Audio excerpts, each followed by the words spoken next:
김현정의 뉴스 쇼.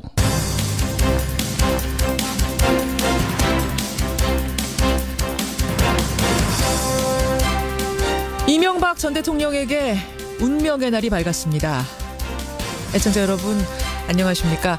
2007년 그러니까 대선 당시 BBK 주가 조작 의혹이 불거질 때부터니까 벌써 11년째 끌어오던 MB에 대한 직접 수사가 드디어 오늘 이루어지는 겁니다.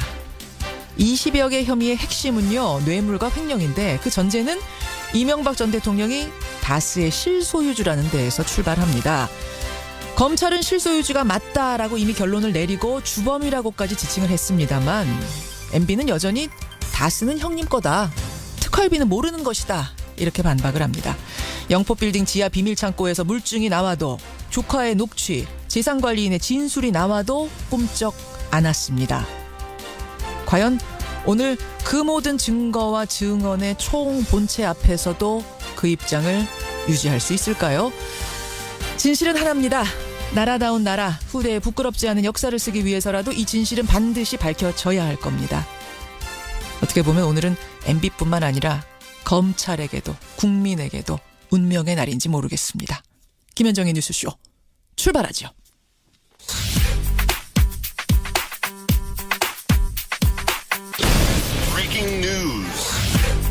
김현정의 뉴스쇼가 주목한 오늘의 포인트 김정훈 기자 나와 있습니다. 어서 오세요, 김 기자. 네.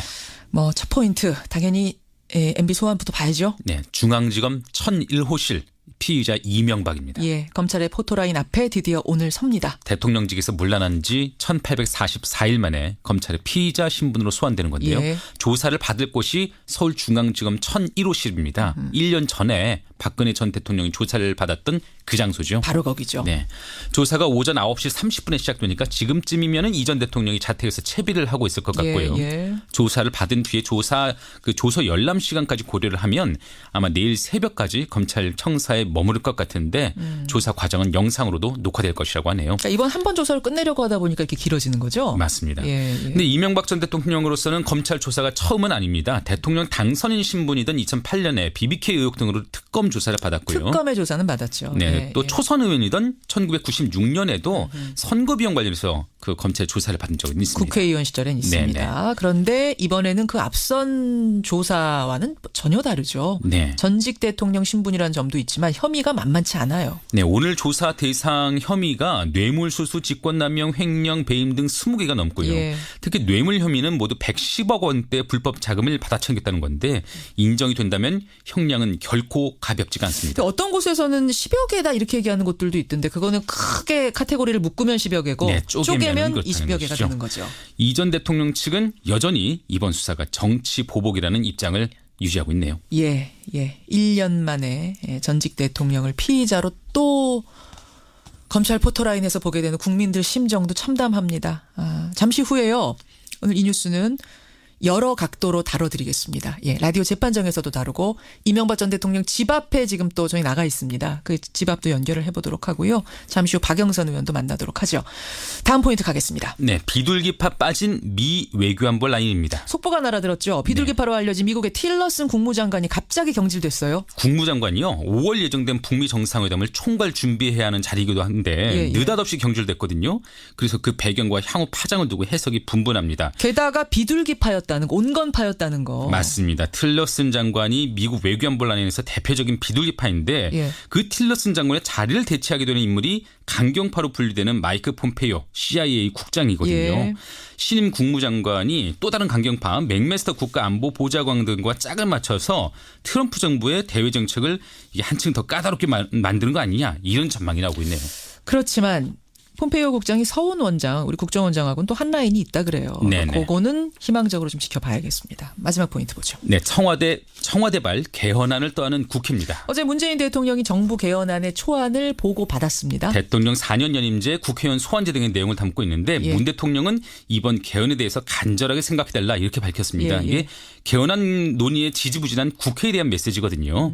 이런 가운데 오늘 여야 3당 원내대표들이 국회에서의 개헌안 합의 도출 등을 위해서 그 회동을 하고요. 근데 여기서 지금 국회에서 답이 안 나오면 그냥 대통령이 발의한다는 거잖아요. 맞습니다. 네. 어쨌든 자유한국당은 이번 개헌안을 두고 관제 개헌, 사회주의 개헌이라고 비판의 목소리를 높이고 있거든요. 예. 접점이 찾아질지 지켜보시죠. 이 개헌 얘기는 잠시 후 행간에서 다 다뤄보도록 하죠. 김정훈 기자 수고하셨습니다. 네.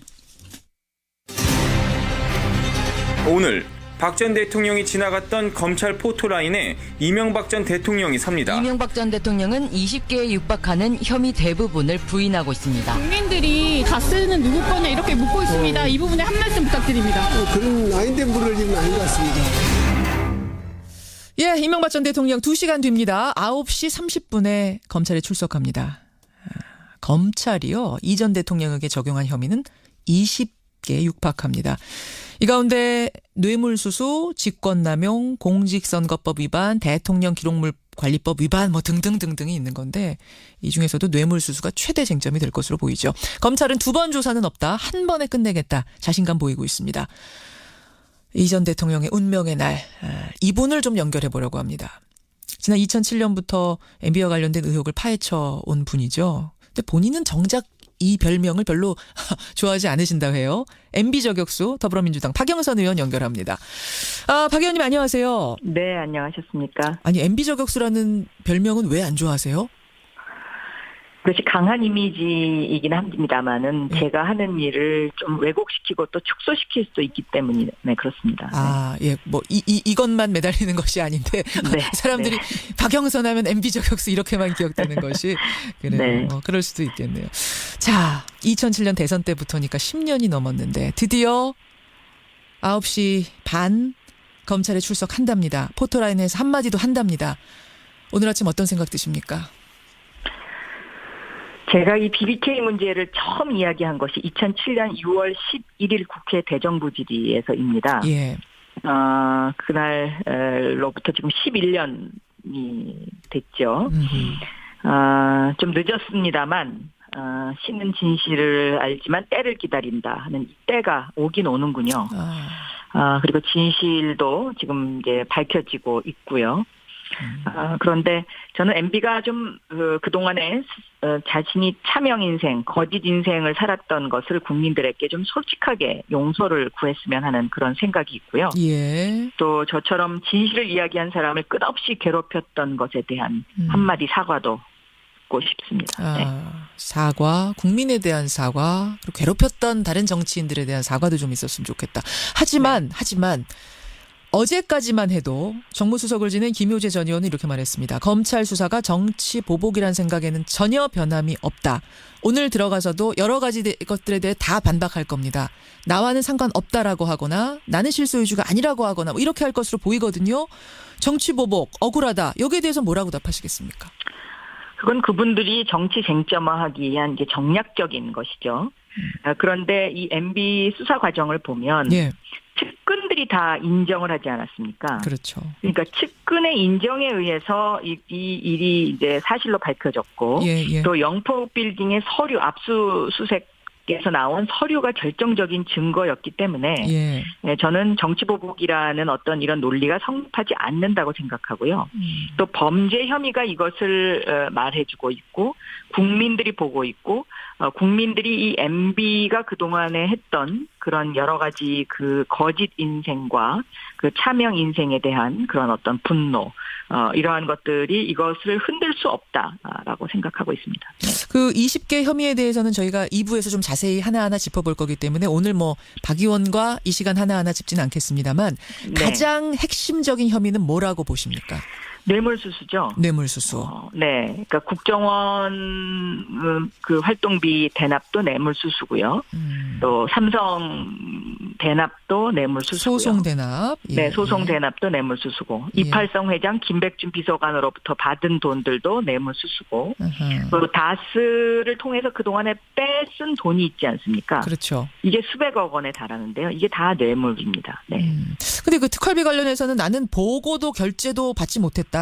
그리고 뭐 다스 소송비를 삼성이 대납했다는 거 이것도 다 실소유주가 MB라는 전제 하에 성립되는 혐의인데 나는 다스의 실소유주가 아니라는 입장이거든요. 여전히. 다스의 실소유주라는 것은 이제 뭐 제가 보기에는 거의 검찰 수사를 통해서 다 밝혀진 것이고요. 그 다스의 실소유주가 아니라고 주장을 해야만 본인이 빠져나올 수가 있기 때문에 그런 거죠. 알면서도 끝까지 이렇게 할 수밖에 거짓 없다. 인생을 끝까지 거짓말을 해야 되는 상황이 된 거죠. 막다른 골목에 이르는 겁니다. 네. 검찰이 이 논리 깰 수 있을 거라고 보십니까? 저는 깰 수 있다고 봅니다. 왜냐하면 예. 이 영포 빌딩에서 나온 서류들이 저는 결정적인 서류들이다. 지금 이렇게 보고 있거든요. 네. 그리고 아마도 서류. 검찰이 예. MB의 자택을 압수수색하는 것을 상당히 고민했을 것이다라고 저는 생각하고 있습니다. 예. 그 MB의 자택에 더 입증할 만한 서류들이 많이 있을 텐데 아마도 전직 대통령이기 때문에 MB의 자택 압수수색을 안 한 거 아닌가 저는 이렇게 추측합니다. 네. 했어야 된다고 보세요? 했어야죠. 했어야 되는데 그것도 전직 대통령이라는 어떤 그 예우 차원에서 한 발 물러선 것이 아닌가 저는 그렇게 보고 있습니다. 예. 그래서 형집 압수수색한다든지 영포빌딩 압수수색 선에서 마무리한 것이 아닌가. 그게 못내 좀 아쉬우신. 마무리를 했는데 거기서 입증을 할 만한 자료들이 나왔다고 생각이 됩니다. 그런데 MB 집을 압수수색을 했으면 아마 더 많이 나왔을 더 거다. 결정적인 증거들이 많이 있었을 것이다. 이렇게 생각합니다. 측근이었던 정두원 전 의원은 이런 해석을 내놓더라고요. 혐의가 20개라는 말은 그만큼 결정적인 한 방이 없다는 의미일 수도 있다. MB는 흔적을 잘 남기지 않는 사람이다. 따라서 검찰이 그 연결고리 찾는 데서 상당히 어려움을 겪고 있다는 얘기도 들린다. 이러시던데 박 의원은 어떻게 보세요? MB가 흔적을 남기지 않는다는 점에는 동의하지만 예. 혐의가 20개가 된다는 것이 결정적인 한 방이 아니다. 이거는 저는 논리가 성립하지 않는다고 보고 있습니다. 그래서 이미 검찰은 예. 지난 2달 동안에 수사를 상당히 탄탄히 했습니다. 이번에는. 예. 제가 이 과정을 알고 있기 때문에요. 그러니까는 그 MB와 BBK와 다스의 그 과정을 알고 있기 때문에 예. 어디가 핵심 포인트고 어디가 아킬레스건이라는 거를 제가 대충 알고 있거든요. 아시죠? 근데 이번에는 검찰이 거기를 탁탁 찍어서 수사를 하더라고요. 결정적 한 방 그러니까 있다. 있습니다. 그게 영포 빌딩의 그 서류들이 압수수색에서 예. 나오지 않았으면 측근들이 아마 이렇게 무너지지 않았을 겁니다.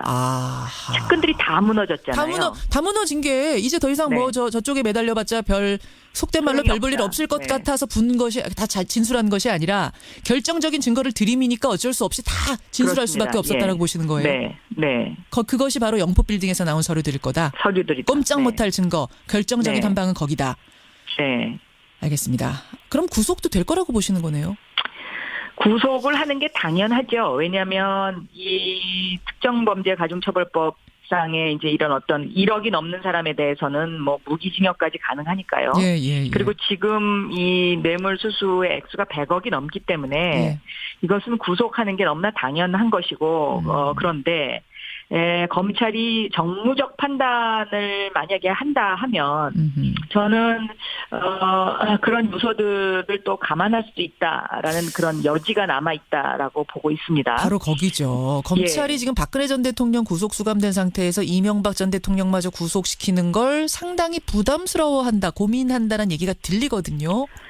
그게 부담스러워하는 그 핑계일 수도 있는데요. 아직 그 검찰 내에 MB 시절에 혜택을 받은 검사들이 좀 남아 있습니다. 그래서 그런 부분하고도 좀 연결되는 부분이 있을 수 있고요. 예.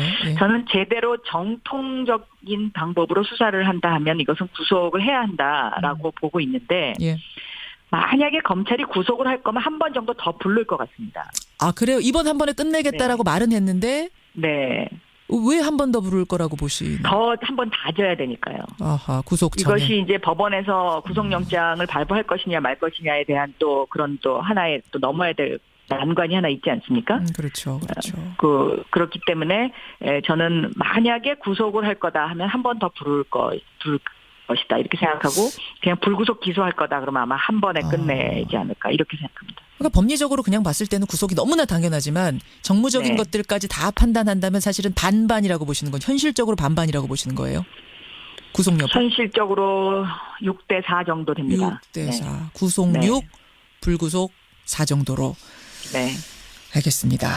박영선 의원 여러분 만나고 있습니다. 어제 좀 화제가 됐던 발언이 하나 있어요. 이명박 전 대통령 측 김효재 전 정무수석이 이명박 전 대통령이 변호인단을 고용하는데 경제적인 어려움이 있을 거다. 왜냐하면 전 재산을 사회에 환원했고 서울시장 대통령 지내는 동안 월급도 안 받고 뭐 이랬기 때문에 상당히 어렵다 경제적으로. 이 말 듣고는 어떠셨어요? 소가 웃을 일입니다. 그리고 전두환 전 대통령이 한때 그러지 않았습니까? 자기 통장에 네, 29만 원. 29만 원밖에 그거하고 똑같은 일이다 이렇게 보고 있습니다. 이런 얘기를 왜 했을까요, 근데? 동정심을 사고 싶었겠죠. 국민들로부터. 예. 그러나 이 말을 믿는 사람들은 아무도 없을 거고요. 제가 아는 차명 재산만 해도 엄청나게 많습니다. 얼마나 알고 계세요? 아시는 거? 다스가 이명박 대통령의 것이다고 하는 했을 순간. 때 제가 그동안 밝혀낸 차명 재산만 해도 정말 어마어마한 숫자입니다. 알겠습니다. 네. 예. 네. 아마 뭐 들으시는 분들이 판단하시겠죠. 동정표를 얻고자 지금 이제 변호인단 살 돈도 없다라고 말한 게 아닌가라고 하셨는데 지금 제가 그 이명박 전 대통령 집 앞 사진 계속 보고 있거든요. 들어오는 화면들 예. 보고 있는데 박근혜 전 대통령 때랑은 좀 분위기가 다르네요. 뭐 지지자가 보이나요? 거기 밖에? 확인 좀 해주세요. 지지자들 지금 안 보이는 상황인데 2부에 저희 지금 나가 있는 PD 연결을 해보겠습니다. 박영선 의원 고맙습니다. 네, 감사합니다. 예, 더불어민주당 박영선 의원이었습니다.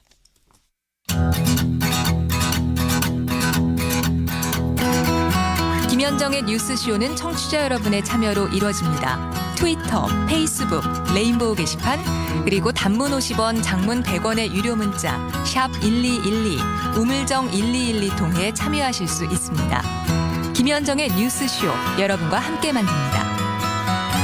김성환의 행간 시사평론가 김성환 씨 나오셨습니다. 어서 오십시오. 네, 안녕하세요. 예, 소가 웃을 일이다. 박영선 의원이 변호인을 구할 돈도 없다라는 얘기에 전두환의 29만 원이 생각난다 그러셨어요. 검찰 수사 내용을 다 부인하는 거죠. 뭐 검찰 수사를 통해서 이명박 전 대통령 재산이 한 1조 원 된다 이런 얘기까지 나오는데 변호사 쓸 돈이 없다고. 그러니까 돌려서 그렇게 얘기하는 거군요. 다스 내 거 아니다라는 얘기를 그렇게 하고 있는 걸 수도 있겠네요. 그렇죠. 그리고 나중에 추징에 대비하는 측면도 있는 거고요. 예. 내 앞으로 된 재산 그럴 수도 없다. 있겠네요. 이렇게. 그리고 여러 가지 포석을 둔 발언이었다. 네, 맞습니다. 동정표도 그러 사려고 하는 거고. 네. 알겠습니다. 9시 반에 포토라인에서 대국민 메시지 낸답니다. 무슨 말을 할까요? 무슨 말을 해야 된다고 보십니까? 여러분 의견 받으면서 행간 들어가죠. 문재인 대통령이 드디어 개헌의 시동을 걸었습니다. 예. 어제 국민헌법자문특위가 만든 개헌 초안을 보고받고 국회가 개헌안을 만들지 않을 경우에 다음 주 수요일인 21일 개헌안을 직접 발의하겠다고 밝혔습니다. 매주 수요일에 중요한 일들이 터지네요. 오늘도 그러게요. 수요일인데 네. 다음 주 수요일에 발의하겠다. 이 야사당은 관제 개헌이다. 시대착오적 개헌안이다. 일제히 지금 반발하고 있는 상황인데요. 예. 개헌의 시동건 문재인 대통령. 강하게 반발하고 있는 야당. 이 뉴스 행간을 좀 살펴볼까 합니다. 정부가 만든 개헌 초안을 한번 들여다보죠. 굵직굵직한 내용들이 많이 담겨 있네요. 예, 맞습니다. 가장 핵심적인 내용은 권력 구조겠죠. 현행 대통령제의 틀은 건드리지 않았고요. 예. 그 대신에 임기를 5년에서 4년으로 바꾸고 최대 1회에 한해서 연임이 가능한 4년 연임제를 선택했습니다. 연임제와 중임제가 다른 건 연임은 한 번 하고 반드시 그다음에 이어서 하는 것만 가능해요. 네. 쉬었다가 다시 도전하는 건 안 되는 거죠. 네, 그렇죠. 중임제는 그게 가능한 거고. 그러니까 중임제는 푸틴 대통령 같이 예. 그렇게 하는 게 가능하다고 생각하시면 될 것 같고요. 예. 연임제는 현직 대통령은 딱 한 번만 더 대선에 나갈 수 있다고 생각하시면 될 것 같습니다. 바로 이어서만 가능한 거. 네. 그리고 대선 결선 투표제도 도입을 했는데요. 이 국민의 30-40%밖에 지지를 얻지 못한 대통령이 당선이 되는 일이 많았잖아요. 그렇죠. 그러니까 투표율 생각하고 득표율까지 감안을 하면 그렇게 된다는 건데요. 예. 이 대표성과 정통성의 문제가 많이 그동안 제기돼 왔었습니다. 근데 결선 투표제가 되면 결국엔 마지막에 남은 사람 둘이서 이 득표를 겨루게 되는 거니까 과반 득표를 얻은 사람이 나올 수가 있겠죠. 대선 결선 투표제도 도입하자. 그리고 유신잔재인 국가 원수란 표현도 없앴고요. 헌법에 수도 조항을 명시해서 수도 서울이 관습헌법이다 이런 논란을 아예 없애버렸습니다. 아하. 직접 민주주의 강화를 또 했는데요. 국회의원을 임기 중에 탄핵할 수 있는 국민 소환제, 예. 국민이 직접 헌법과 법률을 발의할 수 있는 국민 발안제 조항도 넣었습니다. 예. 개헌안 초안 이런 내용들을 보고받았습니다. 문 대통령. 그러자 야당은 강력히 반발하고 나섰습니다. 이 뉴스에 행간 이면 들어가죠. 첫 번째 행간은 공수가 완전히 뒤바뀌었다입니다. 어떤 식으로요? 그동안 개헌 얘기 나올 때마다 개헌을 가장 강력하게 요구해온 곳이 어디입니까? 국회. 그렇죠. 그렇죠. 개헌에 반대해온 사람은 현직 대통령. 그랬었네요. 예, 지금은 공수가 완전 뒤바뀌었죠. 지난 대선 때만 해도 여야 5당 대선 주자 모두 내년 지방선거 때 개헌 국민투표 하겠다 이렇게 철석같이 약속을 했었습니다. 예, 예. 지금 근데 완전히 뒤바뀌었죠. 그리고 현직 대통령이요. 개헌 얘기를 꺼내는 건 굉장히 부담스러운 일이거든요. 제가 기억하기로는 한 최근 20년 이내에 대통령이 임기 중에 직접 개헌을 언급한 건 한 2차례밖에 안 되는 것 같습니다. 예, 예. 노무현 대통령이 임기 말에 원포인트 개헌 요구했다가 당시 한나라당 박근혜 대표한테 무슨 얘기 들었죠? 참 나쁜 대통령. 맞습니다. 그 얘기가 여기서 나온 거죠. 그리고 끝냈잖아요. 그리고 개헌은 블랙홀이라고 누누이 얘기했던 박근혜 대통령. 국정농단 사태가 터지니까 개헌 카드 쫙 빼들었잖아요. 그렇죠. 그렇죠. 그 2차례밖에 없습니다. 예, 예. 근데 지금 상황이 어떻습니까? 대통령은 임기 초인데도 불구하고 개헌에 적극적으로 나서고 있고 야당들은 안 된다 이렇게 반대하고 있습니다. 지금 청취자 질문 들어왔어요. 근데 갑자기 된다고 했던 사람들이 왜 안 된다고 하는 거냐라고 물어보셨는데, 그러니까 지금 각 당이 그리는 대통령제의 모습이 다른 거죠. 근데 그동안에 1년 동안 허송세월 보내다가 이제 와서 대통령이 내놓으니까 안 된다 이렇게 얘기하는 것도 좀 우습잖아요. 그게 하나 이제 다른 거고, 또 하나는 지방선거랑 같이 하는 거. 맞습니다. 이것도 지금 싫은 거예요. 개헌을 걸고 하게 되면 아무래도 정부 여당에 대한 지지가 높아질 수밖에 없다. 그렇죠. 이제 이런 점이 가만히 그런 있는 거죠. 우려들을 야당에서 내놓고 있는 상황입니다. 두 번째인가 뭔가요? 두 번째인가는 앞으로 한 달이 골든타임이다입니다. 한 달이요? 네. 문 대통령이 예고한 대로 21일 개헌안을 발의한다고 한번 치죠. 예. 국회가 논의할 수 있는 시간은 역순으로 계산하면 딱 한 달 정도밖에 없습니다. 개헌안 발의 직후에 공고기간이 20일이 있어야 합니다. 예. 그리고 국회가 의결하게 되면 이 의결한 개헌안을 공고하는 기간이 18일입니다. 아하. 38일은 무조건 있어야 합니다. 그러네요. 국회는 개헌안 발의 직후에 60일 이내에 의결을 하도록 돼 있거든요. 그러니까 지방선거일이 6월 13일이잖아요. 6.13. 그러니까 꼭 석 달이 남았거든요. 예, 예. 그러니까 38일에 60일을 겹친다고 계산을 해보면 한 달 정도밖에 기간이 안 남는다는 겁니다. 그러니까 이게 바로 개헌의 골든타임이라는 얘기입니다. 예. 사실 국민헌법자문특위가 내놓은 개헌안 초안 그동안 국회에서 다 논의됐던 내용이에요. 권력구조 문제만 합의가 되면요. 일사천리로 사실 논의가 진행될 수도 있습니다. 근데 사실은 그게 또 핵심이기도 해서 그게 안 풀리는 거잖아요. 그거 국회가 논의하면 되는 거죠. 대통령도 그렇게 하라고 하고 있는 거고요. 조금 더 열심히 지금까지 논의를 했었어야 되고 앞으로 또 지금도 하면 하려면 돼요. 또 시간이 그렇게 없는 건 아니다. 없는 건 또 아닙니다. 이거 근데 의지의 문제예요. 지방선거랑 겹쳐서 여기에다 신경 쓰면서 할 시간이 없다라는 게 또 정치권 논리기도 한데. 네, 지금 지방선거 이후에 우리 개헌안 다시 논의하자고 얘기하는데요. 예. 아니 대선 공약도 이렇게 손바닥 다 뒤집고 있는 상황인데 그때 가서 논의 쉬울까요? 그리고 또 한 번 이것 때문에 투표를 한다는 게 이게 쉽지 않은 가능한 일입니다. 일이냐, 혹은 뭐 이 가성비를 따졌을 때 이번에 하는 게 낫지 않느냐, 이런 네, 얘기들이 맞습니다. 나오는 거죠. 마지막 행간 뭡니까? 마지막 세 번째인가는 문재인 대통령은 잃을 게 없다입니다. 그건 무슨 말씀이세요? 만약에 이번에 개헌이 무산됐다고 쳐요. 근데 문재인 대통령한테는 뭐가 남겠습니까? 약속을 지키는 대통령이라는 이미지가 남습니다. 공약했던 거. 네, 야당은 약속 그냥 뒤집는 당이라는 낙인이 찍히게 돼요. 아하. 그리고 문 대통령은 이번 지방선거에 만약에 개헌안 문제가 올라가게 될 경우에는 예. 여당은 야당한테 개헌안을 막 밀어붙일 수 있고 야당 입장에서는 굉장히 수세에 몰릴 수도 있어요. 그러면은 선거에도 결국은 나쁜 문제가 아니거든요. 대통령으로서는 지금 발의안을 던지는 게 정치공학적으로 본다 하더라도 예. 잃을 게 없는 것이다. 그러니까 문 대통령이나 여당이나 잃을 게 없는 게임을 지금 하고 있는 것이다. 이렇게 봐야 될 것 같습니다. 여기까지 오늘의 행간 김성환 씨 수고하셨습니다. 네, 고맙습니다.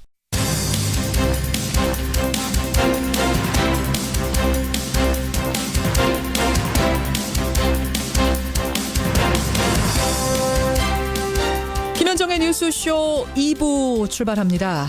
잠시 후 9시 반 이명박 전 대통령이 검찰의 모습을 드러냅니다. 지금 이명박 전 대통령 사저 앞에는 긴장감이 감돌고 있다고 하는데요. 지금 길바닥 PD 박훈규 PD가 저희 이 뉴스쇼를 위해서 나가 있습니다. 잠시 후에 사저 앞을 연결해 보도록 하고요. 수요일의 코너 라디오 재판정에서는 그 20가지 혐의를 좀 찬찬히 들여다보겠습니다.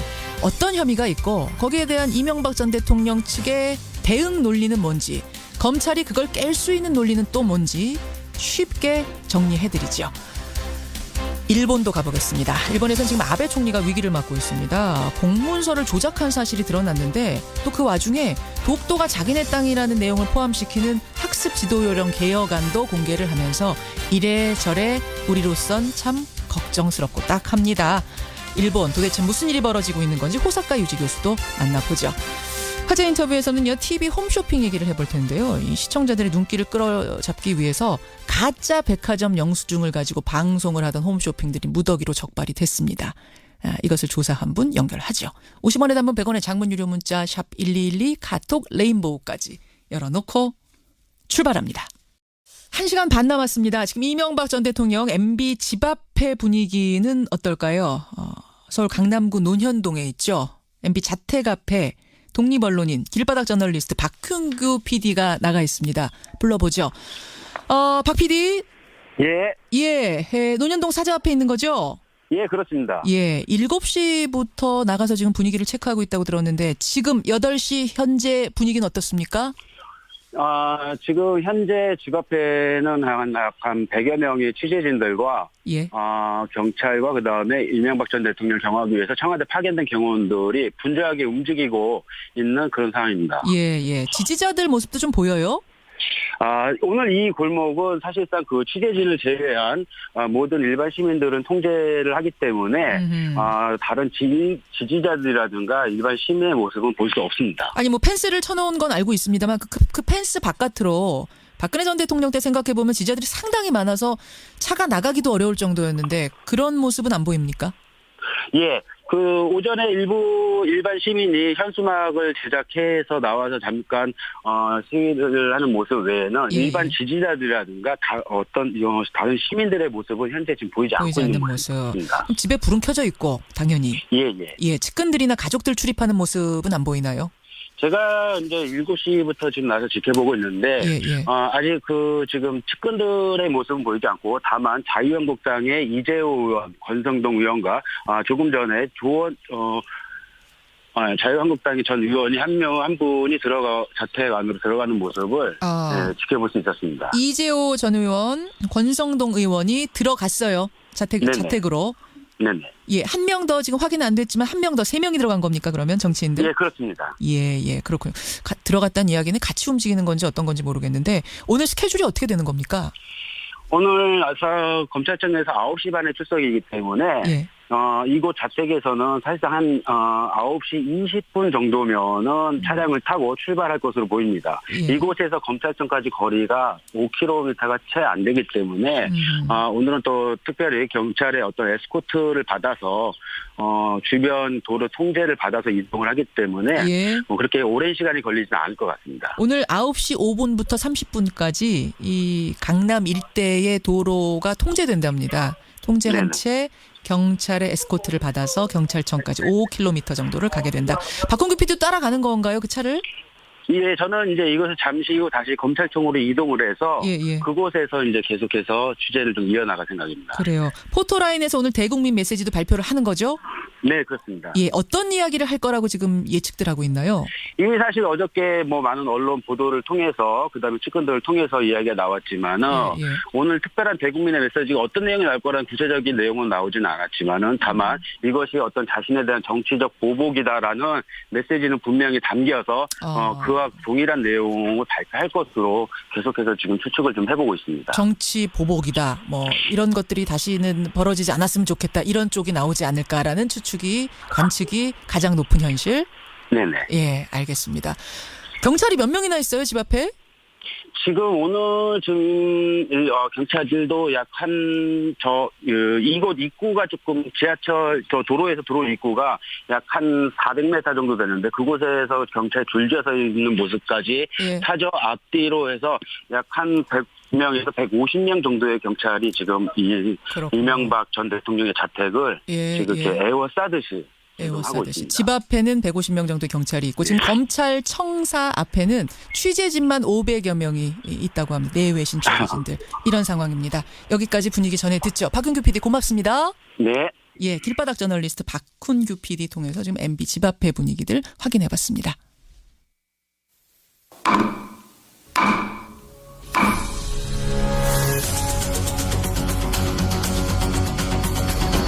뉴스쇼 수요일의 코너입니다. 라디오 재판정.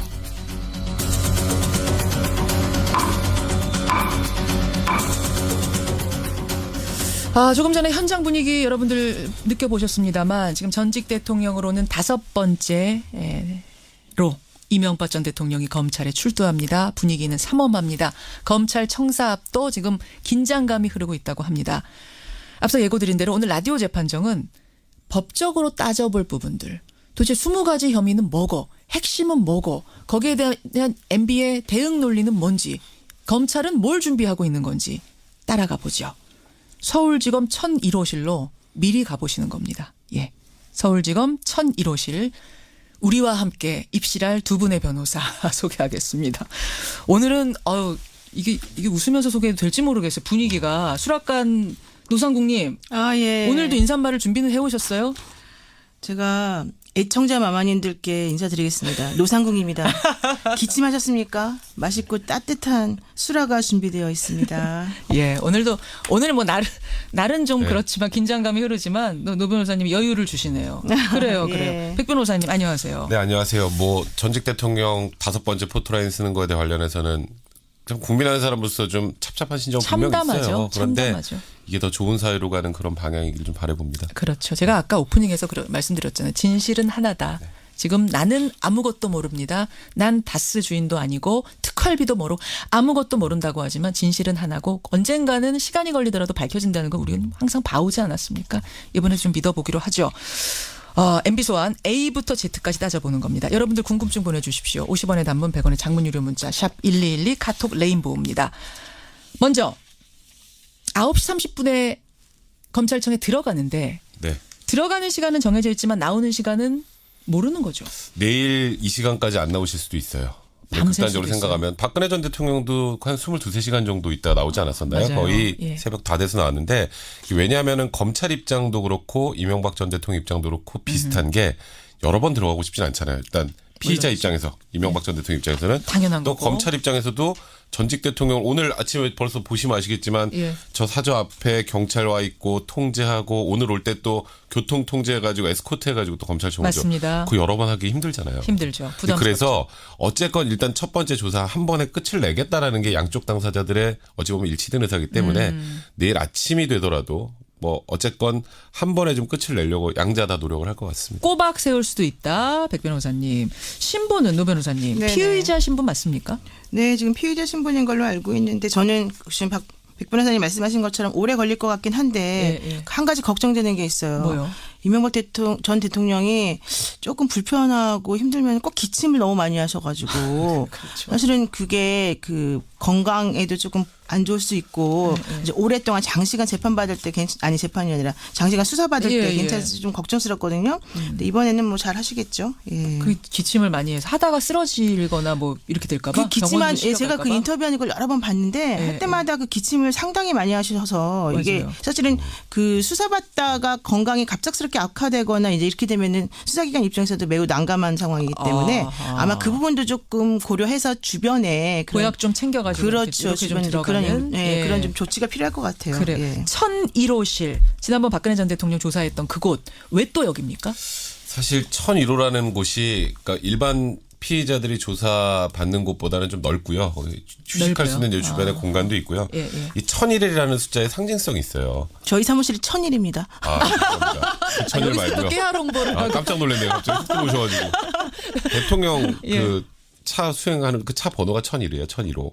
그렇죠. 네, 그래서 그런 100. 참 희한하게 전직 대통령이 자꾸 1001호에서만 조사를 받게 되는 게 그런 느낌도 좀 있는 것 같다는 생각이 번호판하고 맞춘 건 아닐 텐데. 1번이라서 그렇죠. 1번이라서. 네, 그러니까 어쨌건 10층에 1호를 제일 크게 만들어 놓은 게 이럴 때 자꾸 사용되는 게 좀 안타깝네요. 그 1001호 옆에 1002호의 휴게 공간을 만들어 놓고 그렇죠. 거기서 티타임도 10분 정도 가진다고 하고요.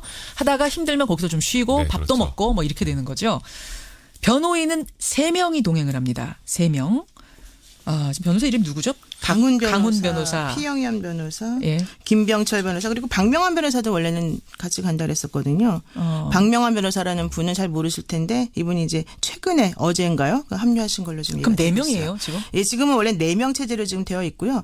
제가 봤을 때는 이 옆에서 그러니까 피의자 신문 조서를 받을 때에 그 변호사님들이 참여를 하시는데 그게 매우 힘들어요. 왜냐하면 그 하시는 분도 힘들지만 앉아서 옆에서 계속 이 뭘 물어보는지 그 방향이 무엇인지 신경을 곤두세우고 검찰이 가지고 있는 이 공격을 할 수 있는 무기가 뭔지 이런 걸 확인하면서 계속 옆에서 체크를 해야 되기 때문에 그거를 연세가 많으신 변호사님이 하시기 힘들 것 같아요. 그러니까 지금 강훈 변호사님이 연세가 좀 있으시거든요. 그렇죠. 제가 봤을 때는 피영현 변호사, 김병철 변호사, 박명환 변호사 이런 분들이 사실은 조금 젊은 층에 속하기 때문에 지금 어떨까 모르겠어요. 그럼 바로 이런 정도 조사면요.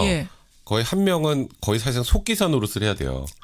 다 받아 적어야 됩니다. 아니 거의. 어차피 영상 녹화한다고 그러는데 그거 나중에 달라 그러면 안 돼요? 그게 아니라 이제 나중에 이제 계속 이제 조사에 대비하려면 오늘 들고 나온 걸 기초로 해서 준비를 해야 되잖아요. 그럼 어떤 질문을 하고 검찰이 어떤 걸 내놓고 이런 것들을 원래 통상 이렇게 피의자 신문을 받을 때는 옆에서 변호사가 그냥 할 일이 별로 없어요.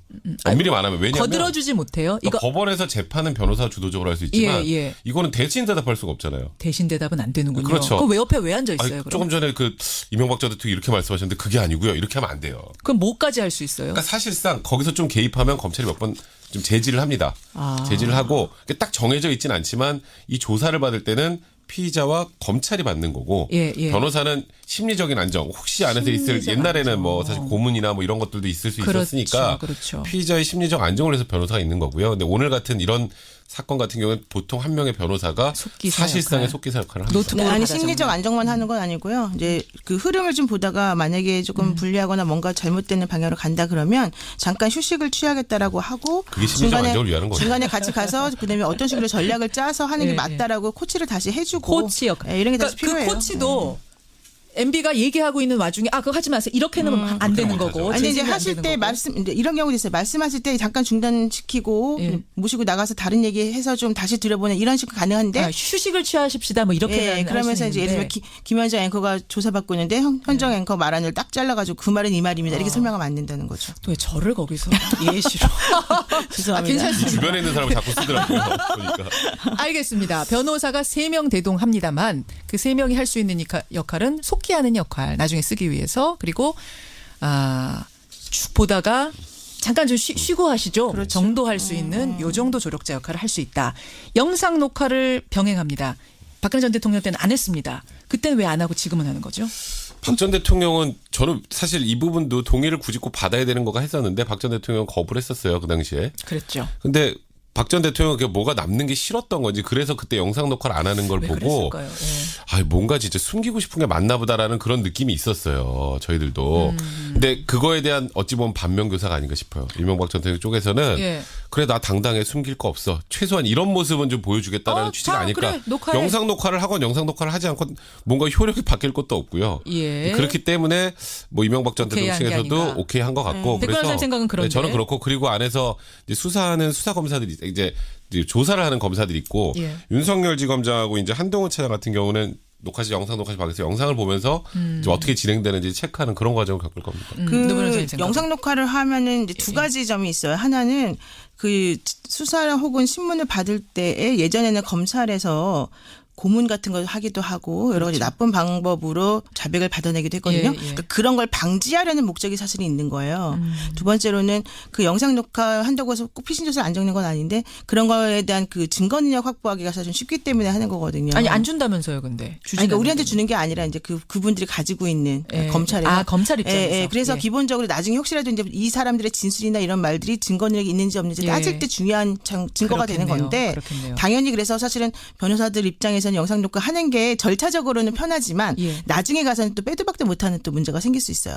왜냐하면 그냥 신문 조서만 작성하는 거는 약간 임의적으로 좀 작성되는 부분이 나중에 딴소리 하는 경우가 사실 있었잖아요. 최순실 씨도 그랬고 뭐 내가 나를 강압 수사를 했다는 둥 뭐 이런 얘기를 그런 걸 오히려 방지하는 검찰 입장에서는 해놓는 게 훨씬 유리한 거고. 오히려 역으로 그런 걸 주장할 수도 있는 거니까요. 근데 그런 것들은 하지 않겠다는 취지인 거죠. 그럼. 자. 중요한 부분. 바로 구속될 수도 있는 겁니까? 저는 그건 힘들 것 같아요. 아닙니다. 원래 이제 보통 피의자 신문을 쭉 받는 과정에서 이제 검찰에서 이거는 뭐 증거인멸의 우려, 그다음에 범죄의 중대성, 도주의 우려가 있다라고 해서 긴급 체포해가지고 바로 구속영장 청구하는 경우가 있어요. 근데 지금까지의 관례를 보면 그런 적은 없었던 것 같고, 일단은 오늘 조사를 다 마치고 그리고 일단 집으로 돌려보냅니다. 그 다음에 이제 고민을 하는 거죠. 알겠습니다. 사실 전직 대통령이 아니라면 뭐 지금 사안은 당연히 구속영장이 청구되는 게 정상인데 이제 유일하게 검찰에서 고민하는 게 그 부분이 아닐까 생각해요. 자, 구속이 될까 안 될까 이 부분은 여러분 혐의를 들으면서 한번 생각을 해보세요. 이 정도면 구속이 영장 신청을 하는 게 맞겠는가 아닌가 판단을 좀 해보십시오. 그 전에 잠깐만 들어온 문자들 좀 보고 가죠. 백승구님, 너무 씁쓸합니다. 대통령이 퇴임한 후에 조사받는 일은 정말 이번이 마지막이길 간절히 바랍니다. 그리고 진실이 밝혀져서 멋진 민주주의를 꽃피우는 계기가 되길 기원합니다. 참 묵직한 말씀해 주셨어요. 1457님은 왜 대통령마다 이런 일이 일어나는지 안타깝습니다. 우리 다음 세대에게는요. 부끄러운 모습 다시는 보이지 않았으면 좋겠습니다. 이런 다짐들을 지금 보내주고 계십니다. 혐의 보죠. 혐의. 20가지다 지금 제가 계속 말씀드리고 있는데 구체적으로 어떤 거예요, 변호사님? 기본적으로 이제 국가정보원 특수활동비와 관련된 의혹들이 있습니다. 예를 들면은 김백준 전 기획관이 뭐 4억 원을 수수했다라든가 또 뭐 김진모 전 비서관이 5천만 원 수수했다라든가 해서 전체적으로 봤을 때는 17억 5천만 원 정도가 이제 국정원 특활비가 흘러간 것으로 지금 보고 있고요. 그렇죠. 그다음에 두 번째로 큰 줄기는 다스 140억 원 반환하는 거 관련해가지고 여기 대통령의 권한을 남용해서 개입하고 도움을 주었던 부분 이 부분이 하나가 있는 것이고 또 하나는 이 다스과 관련된 소송을 하면서 삼성으로부터 그 소송비를 대납받았다는 혐의가 있습니다. 이게 바로 이제 그 뇌물수수와 관련된 또 부분이 될 수 있고요. 45억 원 되죠? 그렇습니다. 45억 원을 대납한 것으로 지금 나와 있고요. 이팔성 전 우리금융회장으로부터 인사청탁 의혹을 받고 있는데 이게 이제 금액이 22억 5천만 원 정도 되거든요. 이 부분이 특가법 뇌물수수죄가 적용될 수 있는 부분이고 뭐 대부그룹으로부터 공사수주 청탁을 또 몇억 원, 5억 원 정도 받은 부분이 있고요. 그다음에 다스 실소유주 의혹 및 경영비리 의혹과 관련해서 뭐 금강이죠. 이제 그 계열사 금강 대표가 또 90억 원대 횡령 배임한 부분이 있는데 이것이 이제 대통령하고 관련이 있지 않느냐 이런 얘기인 것이고 또 그 이시영 씨와 관련된 부분에 뭐 무담보 대출 해주면서 배임 의혹이 또 사실은 또 있는 부분이고요. 그리고 이제 다스 비밀 창고에서 우리가 청와대 문건을 다수 발견했다. 아까 박영선 의원도 말씀하셨는데 그거 관련해서 대통령 기록물 관리법 위반 이런 부분이 또 있고요. 이제 마지막으로는 기타 차명 재산 등의 의혹이 있는 거죠.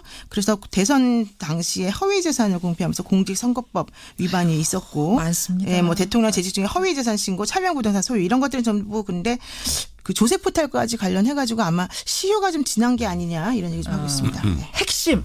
백 변호사님, 이 중에 제일 중요한 건 뭐예요? 검찰이 이것만은 꼭 입증해서 넘겨야 한다는 거. 뇌물이죠.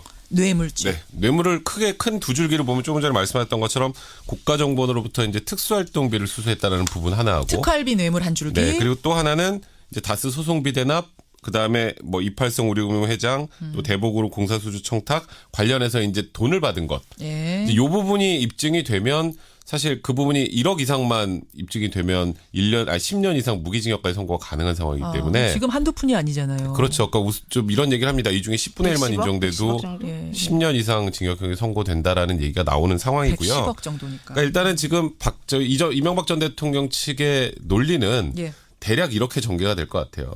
옛날에 받은 돈 다 정치 자금이다. 혹시 이게 돈을 받은 거 사실을 부인하지 못하는 경우 있지 않습니까? 돈이 들어온 흐름이 있으면 이건 그 당시에 무슨 대가를 바라고 한 게 아니라 정치 자금인데 정치 자금은 정치자금법 위반은 그러니까 공소시효 짧잖냐. 그건 공소시효 끝났다. 그 다음에 특수활동비 관련해서는 그거는 뭐 일단 지금까지 계속 줄곧 나왔던 관행이라거나 아니면 이제 가장 큰 문제가 요즘에 그런 얘기 나오죠. 이번 검찰과 이명박 전 대통령 수사는 이명박 전 대통령과 측근과의 싸움이다 이런 얘기들이 가끔 나오지 않습니까? 이제 측근이 받은 거 나는 그 몰랐다라고 해버리면 이제 이 양자 사이에 이제 진실 공방을 해야 되는 문제들이 생길 거예요. 오늘 아마 전략은 일단 본인의 측근들한테 떠넘기는 거 하고 그다음에 이건 대부분 정치 자금이었을 뿐이고 나는 여기에 관여를 하지 않았다. 이쪽으로 논리를 전개할 가능성이 많을 것 같습니다. 지금 전체적인 거 얘기해 주셨는데 하나하나 좀 들어가 보겠습니다. 우선 특활비. 국정원으로부터 특수활동 받아 쓰지 않았느냐 이거죠. 여러분 아시죠? 여기에 대해서 MB 측의 논리는 나는 그런 있는지도 몰랐다. 보고도 안 받고 결제해 준 적도 없다. 그 연결고리를 지금 딱 끊는 전략이에요. 그렇습니다. 이렇게 되면은 그걸 입증해내야 되는 그 검찰의 지금 임무인데. 그렇죠. 왜냐하면은 여기서 등장하는 논리들이 보통 이제 배달 사고 논리들이 사실 나올 수가 첫 번째 있고요. 국정원은 지금 줬다고 했어요. 네. 중간에 받은 사람도 받았다고 했어요. 청와대에서. 근데 MB는 모른대요. 왜냐면은 글로 흘러간 이게 뭐 예를 들면 계좌를 통해서 갔다거나 아니면 돈의 추적 장치가 있다거나 그런 게 아니지 않습니까? 그렇죠. 그렇게 되면은 정말로 최종적인 목적지가 이명박 전 대통령의 호주머니였는지 아닌지가 중요한 것인데 예. 그런 것을 입증해내는 것이 사실은 상당히 어려워서 이때는 측근의 진술이 가장 중요한 역할을 하게 됩니다. 그 중간에서 돈을 받아서 전달했다라고 하는 사람의 말이 예. 얼마나 신빙성이 있느냐 그런 부분을 사실은 가장 중점적으로 따지게 됩니다. MB가 아니라고 하더라도 그렇죠. 준 사람이 확실히 줬다. 그것을 입증할 증거들도 있다. 이렇게 되면 보통 받은 사람은 절대 받았다고 안 하기 때문에 하죠. 네, 그렇습니다. 노현 변호사님 아까 배달 사고 얘기했는데요. 예. 그러니까 이제 보통 주장을 그렇게 해요. 그렇게 해요. 나는 몰라. 그거 저기 앞에서 다 했지. 내가 어떻게 알아. 나는 보고받은 적도 없는데 요 중간에 주장이잖아요. 먹은 거야. 근데 이제 사용처를 보면 답이 나와요. 저는 개인적으로 또 그런 생각을 합니다. 진술도 중요하지만 예. 이게 만약에 예를 들어서 김백준 총무개관의 주머니로 들어갔다. 예, 예. 돈이 이제 국정원에서 들어온 건 있는데 사용처가 없어요. 그럼 김백준 총무개관이 꿀꺽했으면 이거는 배달 사고네 이렇게 볼 수 있는데 그렇죠. 지금 김백준 총무개관이 진술한 걸로는 이명박 전 대통령의 지시를 받아서 특수활동비를 이제 국가정보를 받았고 이명박 전 대통령이 사용처를 지시한 대로 사용한 걸 지금까지 이제 진술이 돼 있고 그 부분이 제가 알기로는 입증이 됐어요. 사용처가. 그래요. 네, 어디인지 지금 이렇게 언론상으로 명확하게 나오진 않지만. 어디래요, 진짜? 그건 저는 잘 모르겠습니다. 그래서 이제 그 부분은 검찰에서 굉장히 입증했대요. 자신감을 가지고 있는 부분이에요. 특활비 부분. 네. 자, 근데 그럼 그 부분은 그 당시에 어떤 식으로 돈이 쓰여졌는지를 사실 확인하면 금방 나와요. 그래요. 네, 네, 이 부분은 입증할 수 있을 거다. 뇌물수수로 가보죠. 왜냐하면 전부 진술한 걸로 알려져 있거든요. 삼성이 다스 소송비 대납해 준 거 이게 지금 액수가 제일 큽니다. 45억 원. 근데 이거는 총 60억이에요. 총 60억입니까? 네, 그 전까지 합치면. 그 전까지 합쳐서 나는 다스 주인 아닙니다라고 하는 순간 이건 사실 끊어져 버리는 연결고리가 끊어져 버리잖아요. 다스가 이명박 전 대통령과 직접적으로 연관이 있다라고 하는 것이 전제가 돼야 되는 것이고 그렇죠. 만약에 그런 관계가 없다라고 하면 특가법 뇌물수수와 관련된 소송비 대납은 문제가 안 되는데 예. 그렇다 하더라도 지금 문제가 되는 게 그 김재수 전 LA 총영사 등을 통해서 이 다스 소송과 관련된 돈을 받을 수 있도록 도와줬다라고 하는 혐의. 다스 소송에 관여한 부분이 그렇죠. 있죠. 직권남용 권리행사 방해죄로 지금 얘기가 되고 있는 예. 그 부분이 사실은 매우 중요합니다. 이게 직권남용 권리행사 방해는 아예 그 형량 자체가 매우 약한 부분이에요. 다른 거에 비하면. 예. 그러긴 하지만 이것이 사실은 이명박 전 대통령의 이 사건의 전체적인 그 핵심을 왔다 갔다 하게 만드는 중요한 저는 전제라고 봐요. 왜냐하면 대통령이 되기 전부터 다스는 본인하고 아무 상관없다라고 정말 목 놓아 부르셨었는데 그러면서 본인에게 다 음해를 한다라는 얘기를 하셨단 말이에요. 근데 사실은 지금까지 나와 있는 여러 가지 뭐 혐의 사실들이 이 다스가 본인의 것이라는 것을 전제로 그걸 지키기 위한 행위였다라고 볼 수밖에 없기 때문에 그게 인정이 된다면 매우 중요한 부분이 되는 거죠. 그러니까 지금 좀 전에 말씀하셨던 그 삼성의 소송비 대납은요. 일단 이학수 삼성자 부회장도 인정을 했죠. 자술서까지 썼어요. 대납해줬다는 것까지 인정했는데 그게 MB 보고 그랬습니다라고까지 얘기했어요. 김백준 총무개관이 이명박 전 대통령의 지시였다는 것도 진술을 했습니다. 그다음에 그 진술을 왜 했을까요? 이제 보통 지금 측근들이 왜 했을까요? 어느 날 갑자기 이게 정권이 바뀌었으니까 다 이제 불어야지가 아니에요. 아니다. 객관적인 자료가 나오니까 어쩔 수 없이 자백을 하는 거란 말이에요. 결정적인 것을 내밀면서 자 이거 보시오. 근데 그게 이래도 아닙니까? 언제 이랬을 거다. 딱 흐름이 바뀌냐면요. 검찰이 영포빌딩을 몇 번 압수수색을 했었죠. 아까 박영선 의원하고 똑같은 얘기 하시네요. 그런데 마지막으로 영포빌딩을 압수할 때 1, 2층은 신경도 안 쓰고 지하 2층으로 바로 내려갔어요. 그건 누가 확실하게 내부자 제보를 한 거거든요. 거기 가보십시오 하고. 네, 그래서 지하 2층에 내려가서 거기서 지금 대통령 기록물도 나오고 이 다스 관련된 서류들이 엄청나게 많이 나왔어요. 그러니까 이 삼성 소송비 대납 그전까지 한마디도 나온 적 없었습니다. 영포빌딩 지하 2층에서 나온 서류를 기초로 시작을 한 거기 때문에 이게 입증이 거의 됐다라고 검찰도 자신을 하는 거고요. 그러니까 이 부분은 이명박 전 대통령이 피해가기 힘들다고 얘기가 나오는 겁니다. 그 영포빌딩 자료 관련해서 에피소드가 하나 있는데 원래 압수수색은 한 번 한 곳은 또 하지 않는다. 이게 기본이라서 사실은 영포빌딩 처음에 들어갔었을 때 모두 숨겨놨었어. 처음에는 사실 찾은 게 별로 없었대요. 그랬는데 이게 하고 난 다음에 사람들이 이제 안심하고 그쪽으로 옮겨놔라 해가지고 지하 2층으로 옮겨놨다는 거예요. 그 얘기가 나중에 다른 사람 수사할 때 나왔어요. 누가 그 얘기를 했군요. 네, 그 수사 받는 과정 중에서. 그래서 그 사람 얘기 끝나자마자 쫙 가가지고 지하 2층으로 바로 내려가서. 네, 그래서 그것 때문에 지금 이쪽 MB 측에서는 정말 허를 찔렸다. 그런 제가 이건 직접 들은 얘기라서 확실할 수 있는 있는데 어쨌든 그것 때문에 사실 좀 문제가 더 커졌다라고 얘기를 하고 있습니다. 그래서 아까 박영선 의원도 결정적인 것들이 그 서류에 담겨 있다. 이팔성 전 회장 같은 경우, 우리금융 회장 같은 경우에도 그 전에 한 번도 언급된 적이 없는 인물이잖아요. 맞아요. 그것도 역시 영포빌딩 지하 2층 그리고 이병모 청계재단 사무국장의 자료에서 나온 거예요. 그리고 뭐 혹시 아실지 모르겠지만 이팔성 우리금융 회장 같은 경우에는 기습적으로 압수수색을 당해서 맞아요. 너무 놀래서 그 금액 22억 5천만 원에서 뭐 8억 원 SD 이렇게 써 있는 그 매물을 삼키려다가 실패했다라는 얘기까지 제가 확인했습니다. 이병모 전 사무국장 재단 재단 사무국장도 마찬가지예요. 증거 인멸하는 게 사실 당시 매우 컸었거든요. 그래서 그거를 막기 위해서 그 전에 이 누군가가 A라는 사람이 진술을 해줬고 그걸 토대로 가서 보니까 정말로 거기서 증거인멸하고 있는 걸 다 본 거죠. 자, 그러면 MB는 이런 상황에도 측근들이 다 술술술술 진술 자백하고 있고 뭐 증거도 확실한 게 나왔다 이런 얘기가 나오는 와중에도 결정적인 한 방은 없다라고 얘기하고 있거든요. 이런 소문들이 돌고 그건 그렇죠. 왜 그런 거예요? 그럴 수밖에 없죠. 이게 직접 증거가 있기가 사실 어려운 부분이고 이분이 10몇 년 동안 그러니까 대통령이 되면서부터 지금까지 사실 시간이 많이 지났지 않습니까? 그동안에 조사를 몇 번 받았습니까? 특검에서 조사받고 검찰에서 조사받고 너무 많은 수사를 받으면서 자료를 사실은 다 없애버릴 수가 있었던 거예요. 기간이 너무 길다. 그러니까 직접 증거도 없고 결정적 한 방 얘기가 나오는 저는 결정적 한 방은 지금 아직 안 들어가셔서 모르시는 것 같은데요. 지금 일단 관련자들의 진술이 전부 이명박 전 대통령 가리키고 있고요. 그리고 그 전까지 검찰에서 항상 좀 걱정했던 증거의 부족은 영포빌딩 2층에 지하 2층에서 대부분 해결을 해줬다라는 게 지금 검찰의 입장입니다. 자, 여러분 정리가 좀 되십니까? 이런 상황에서 이제 이명박 전 대통령이 1시간 뒤에 검찰 정사 앞에 섭니다. 포토라인에서 뭐라고 얘기할까요? 라고 여러분들께 질문 드렸는데 백 변호사님 뭐라고 얘기할 거라고 보세요? 저는 지금까지 줄곧 이명박 대통령 저번에 기자회견할 때도 그렇고 어제도 측근을 통해서 나온 얘기도 계속 정치보복 얘기를 하시는데요. 저는 오늘 포털에 정치보복 얘기를 하는 건 오히려 역효과일 것 같고 그러니까 일단 담담하게 본인의 그냥 소외 정도를까 지금 이런 상황에 처해 있는 거에 대한 국민들에 대해서 죄송하다는 심경 그다음에 뭐 성실히 조사받겠다 그 이상 하기에는 오히려 더 부담스럽지 않을까. 그렇죠. 이미 정치보복이라는 메시지 몇 번이나 줬는데 올라가서 또 하면 이제 식상합니다. 근데 역풍 불지 모르고 또 할 수도 있긴 있어요. 그러니까 식상하고 기침 좀 역풍 하시면서. 노 변호사님. 원래 말을 많이 하면 안 돼요. 안 되죠. 들어갈 때. 누구라도 말을 많이 하면 안 되고 일단은 본인이 그동안 혐의 사실을 계속 부인해 왔는데 갑작스럽게 인정할 수는 없는 거잖아요. 근데 제가 알기로는 이쪽의 대응 논리도 인정할 걸 조금 인정하고 나머지는 전부 다 법리적으로 정면 승부해서 풀어나가는 게 맞지 않냐 이런 입장들을 가지고 계시니까 아마 그런 부분에 있어서 법리적으로 따질 것들에 대해서 좀 당당한 모습을 보이려고 하실 것 같습니다.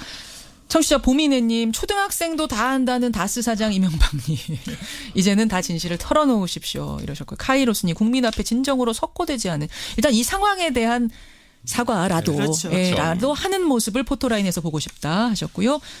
5789님은 돈이 없어서 변호인 선임에 어려움을 겪고 있다는데 정말 속아 웃을 일입니다. 국선 변호사 있는데 선임하면 되지 않습니까? 검찰 단계선 힘들죠. 그래요? 그렇습니다. 재판받을 때만. 국선 변호사 얘기를 많이들 쓰셨는데. 재판받을 때 하시면 됩니다. 지금은 안 된답니다. 여러분. 성금을 아무래도 모아야 될 것 같습니다. 여기까지 오늘 라디오 재판정 두 분의 변호사 고생하셨습니다. 고맙습니다. 고맙습니다. 노영희 변호사, 백성문 변호사였습니다.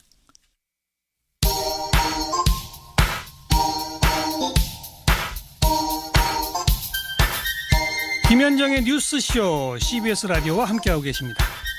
저는 퇴근길 시사잡기 정관용입니다. 정민호님은 김윤옥 여사의 뇌물 혐의도 수사해야 되는 거 아닙니까? 지금 나오고 있는 것들 말씀하시는 거죠. 그런 것도 좀 수사했으면 좋겠다고 하는데 지금 뭐 이미 20가지여서 더 수사를 할 여력이 있을지 모르겠습니다만.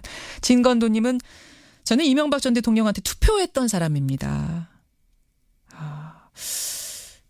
이분이 대신 죄송하다라고 사과하고 싶다는 문자 주셨어요. 고맙습니다. 여러분의 문자 뭐 참담하다 씁쓸하다는 문자 가장 많이 들어오네요. 분위기를 좀 바꿔보죠. 일본으로 가겠습니다. 일본 얘기로 가겠습니다. 독도는 우리 땅. 이거 우리에게는 너무나도 당연한 말인데 일본에서는요. 지난해 초등학교, 중학교 독도 교육을 의무화한 데 이어서 이번에는 고등학교까지 독도는 자기네 땅이라고 쓴 교과서를 가지고 교육을 하기로 그 범위를 확대하기로 했답니다. 뭐 정확히 말하면 고등학교 학습지도 요령 개정안이라는 것을 공개한 건데요. 독도는 일본 땅이라고 의무적으로 초, 중, 고까지 가르치게 된다는 얘기입니다. 이거 어떻게 봐야 될까요? 세종대학교 호사카 유지 교수 연결을 해보죠. 호사카 유지 교수님 안녕하세요. 네, 안녕하십니까. 초등학교, 중학교 교육과정에다가 이 도옥도 자기네 땅이라고 넣는다고 해서 그때 저희가 굉장히 분노하면서 인터뷰했던 기억이 있는데 이제는 고등학교까지 의무화하겠다, 의무교육하겠다. 이거는 어쩌겠다는 겁니까? 예, 이것은 아베 신조가 2012년에 촌리가 되었을 때 사실상 공약한 것을 그대로 실행에 옮기고 있다. 그렇게 볼 수가 있습니다. 근데 초등학교, 중학교 교과서 의무화했을 때도 그 내부에서도 좀 반발이 있었잖아요. 우리나라는 말할 것도 없고. 그런데도 불구하고 그냥 밀고 나가는 겁니까? 예, 내부적으로 반대가 있었다라는 것은 지금은 거의 사라진 상태이고요. 아베 집권이 계속 되다 보니, 그리고 한국 쪽에서, 독도가 한국 연도, 이거 뭐 당연한 이야기인데, 이것이 대불이 된다. 그러니까 일본도 거기에 맞서서 더 세밀하게 논리적으로 가르쳐야 된다. 이런 것이 오히려, 그러한 이야기가 힘을 얻고 있다. 그래요. 볼 수가 있는 거죠. 그러니까 지금 일본 내부의 분위기는 고등학교까지 확대 교육하는 거 맞다. 더 우리가 대응 논리를 차근차근 논리적으로 준비해야 된다. 이쪽으로 가 있어요. 예, 그렇습니다. 한국 쪽에서는 독도에 대해서 물론 교과서에 좀 실려 있는 부분이 있습니다만은 논리적으로는 많이 그렇게 기재가 되어 있지 않습니다. 그러나 일본은 그러한 내용을 상당히 논리적으로 독도가 일본 영토다라는 것을 교과서에 싣고 또 부교재도 만들어서 학생들에게는 디베이트 수업으로 디베이트. 한국의 논리보다 일본 논리가 우수하다 이런 식으로 인식을 심어 놓으려고 그런 계획에 있는 것으로 알고 있습니다. 사실 지금까지 우리가 교과서에다가 뭐 독도는 우리 땅이라고 일부러 강조해서 넣지 않았던 이유는 당연히 독도는 우리 땅이고 이것을 자꾸 국제 분쟁화시키려고 이 분쟁이 있는 지역인 것처럼 만들려고 하는 게 일본의 전략이기 때문에 거기에 휩쓸리지 않기 위해서라도 우리는 굳이 그렇게 하지 않았던 건데 일본에서 이렇게 나온다면 이제 우리는 어떻게 해야 될까 하는 건데요. 교육부에서도 대응하겠다라고 입장은 밝혔네요. 이게 법적 구속력이 있기 때문에, 아무래도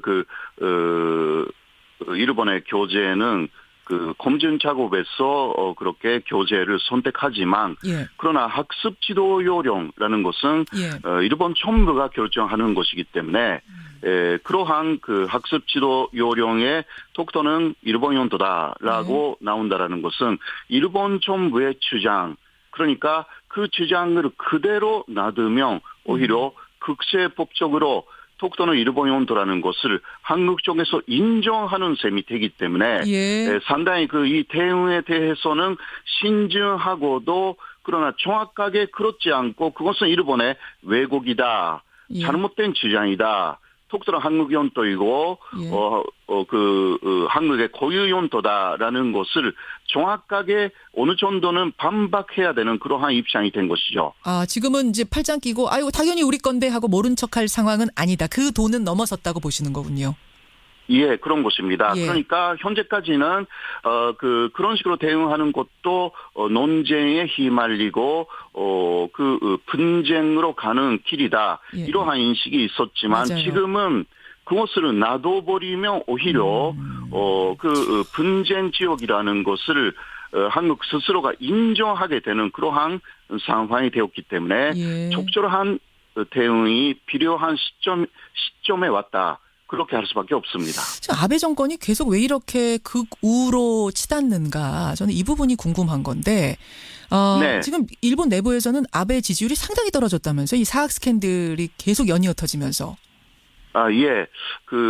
먼저 내각 지지율이 요새 일주일 안에 6% 정도 떨어졌고요. 6%포인트가 일주일 만에 떨어졌어요? 네네네. 그러나, 아직은 45% 유지하고 있고요.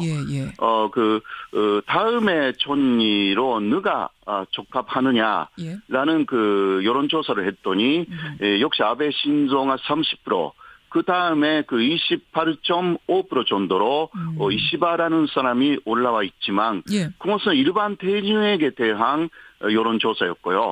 자민당 안에서만 했던 여론조사에서는 이것은 엊그제 했던 조사인데 아직은 그 아베 신조가 50% 넘는 그러한 지지율을 갖고 있어가지고 다른 사람들은 거의 10%대이기 때문에 그 아시다시피 그 일본 촌이라는 것은 자민당 내에서 요단 내에서의 득표로 그렇게 되는 경향이 아주 강하기 때문에 자민당 총재가 되면 당에서 총재가 되면 이게 총리가 되는 이런 시스템인 거죠. 예, 그런 것입니다. 내각제이기 때문에 그래서 자민당 내에서의 지지율이 가장 중요한 포인트이죠. 근데 그게 지금 단단하다는 어떻게 될지 얘기네요. 모르겠습니다만은 지금 그 스캔들이 나왔기 때문에 아주 크게 스캔들이 나왔기 때문에요.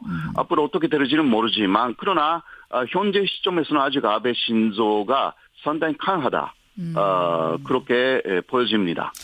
예, 지금 큰 스캔들이 나왔다 한 부분은 이제 공문서를 조작하는데 아베가 관여했다라는 새로운 스캔들이 나온 겁니다.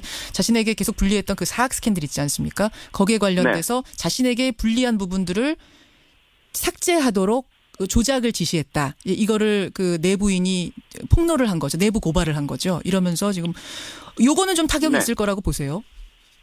예, 그러나 그 아베 신조가 지시를 했다라는 이야기는 아직 안 나와 있고요. 아소타로 재무상, 부총리가 지시를 했고 거기에 책임이 있다. 이런 이야기까지는 올라와 있습니다. 거기까지. 예. 그렇다면 결국은 아베를 떠올리게 되는 거, 합리적인 의심을 하게 되는 거 아닙니까? 네, 그런 것입니다. 네, 그러나 현재로서는 일단 아소 부총리까지의 책임으로 그냥 덮으려고 하는 그러한 분위기가 상당히 강합니다. 아베 신조가 지시를 했다. 물론 스캔들에 말려 들어갔다라는 것은 있지만 문서 조작 자체에 대해서 아베 신조가 그것을 지시했다. 이것은 아직 안 나와 있고요. 그래서 일본 내 야당의 물론 반발은 아베 신조의 퇴진 그런 식으로 말을 하지만 사실상 아소타로까지 그런 식으로 물론 그러나 아소 부총리가 그렇게 퇴진하면 아베 내각으로서는 상당한 타격이죠. 그렇게 할 수가 있습니다.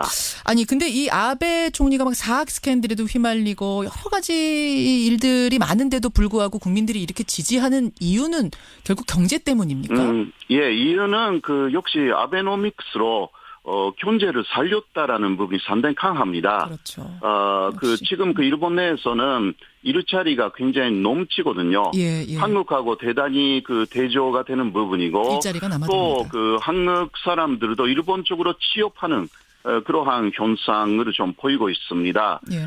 일본 내에서는 일단 경제를 살렸다라는 부분에서 다른 사람이 총리가 될 때 이게 못한다.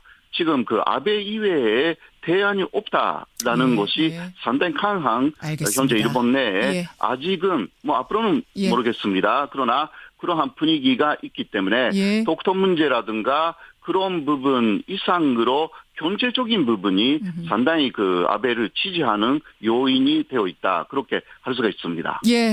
서류상으로라도 분명히 우리가 항의했다는 것을 남겨야 한다. 김옥환님 외에 많은 분들이 지금 조언 문자 주고 계시고요. 이 시각 이명박 전 대통령 자택 앞에서는 자유한국당 김영우 의원이 이것은 정치 보복이다. 오늘의 MB 소환은 정치 보복이다라는 입장 표명을 하고 있습니다. 그리고 아까 MB 집안으로 들어간 사람은 권성동, 이재호, 김효재 전 정무수석인 거로 세 사람이 이 집 안으로 들어간 것으로 지금 속보가 들어오고 있네요. 여기까지 말씀 듣겠습니다. 호사카 유지 교수님 고맙습니다. 네, 고맙습니다.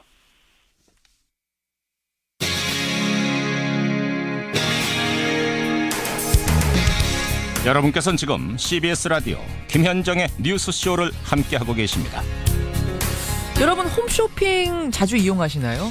홈쇼핑에서 제품 홍보할 때 가장 솔깃한 얘기 중 하나가 이거죠. 백화점에서 파는 것과 똑같습니다. 그런데 백화점 가격보다 이만큼이나 싸게 팝니다. 이런 문구들 말입니다. 그런데 홈쇼핑 업체들이 가짜 백화점 영수증으로 소비자들을 속여왔다는 사실이 적발됐습니다.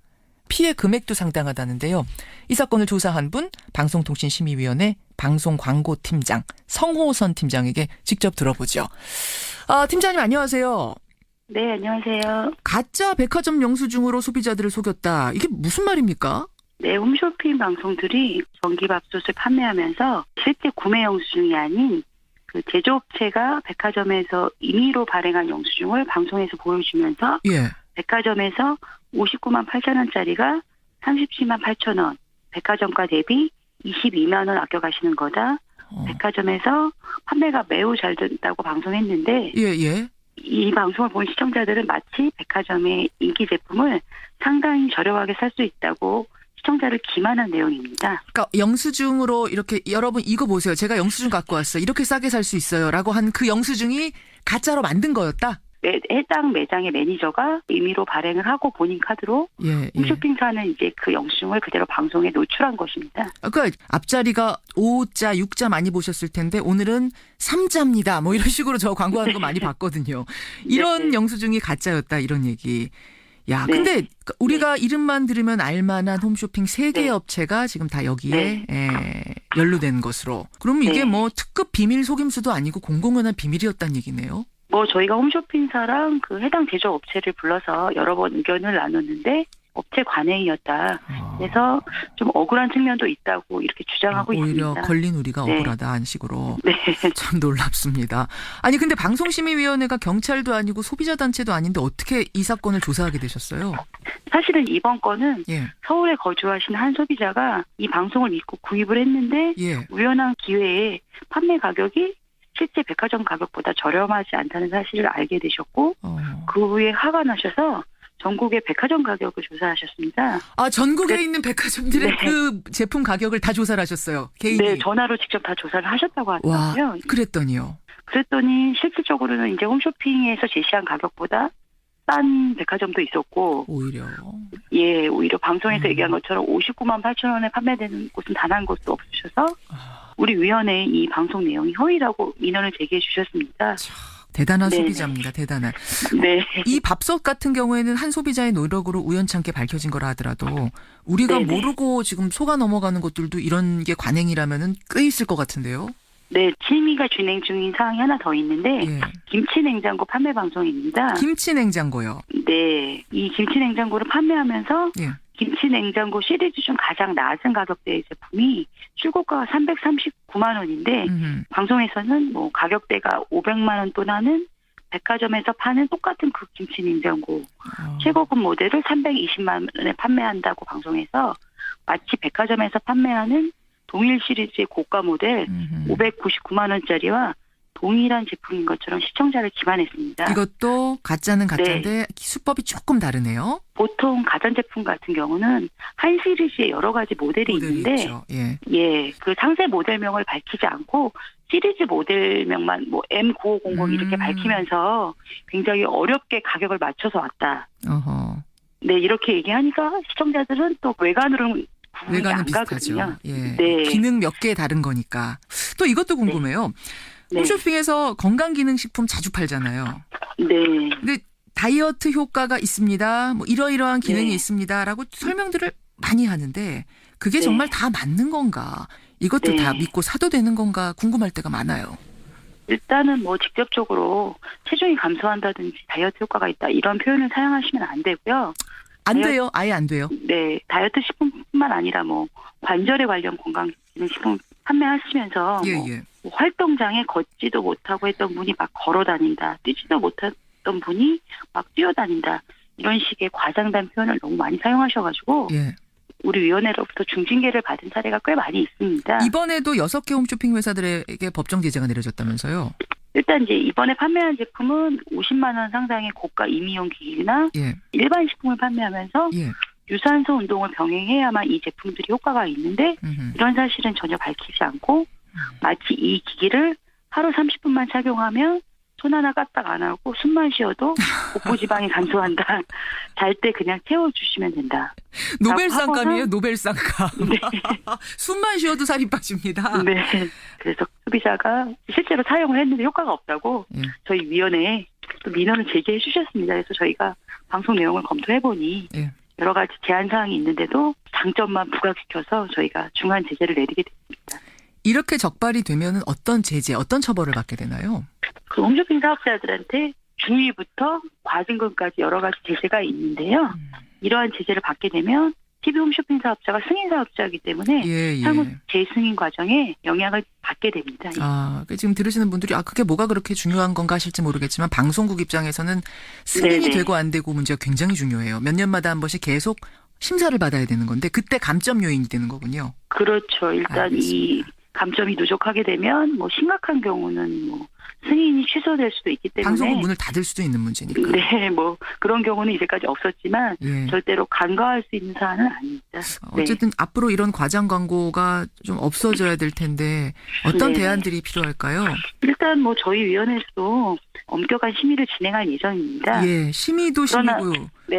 그러나 어디까지나 심의라는 건 사후 처방이기 때문에 그렇죠. 저희가 이제 대부분의 이 홈쇼핑 방송의 특성상 시청자 민원을 중심으로 모니터링을 하고 있기 때문에 시청자 여러분들께서도 방송을 보시다 저희 위원회 홈페이지를 통해서 민원 접수를 해주시거나 1377 전화로 해주시면 엄격히 심의를 진행하고 있습니다. 1377번 여러분 기억하시고요. 소비자들이 더 똑똑해져야 될 것 같습니다.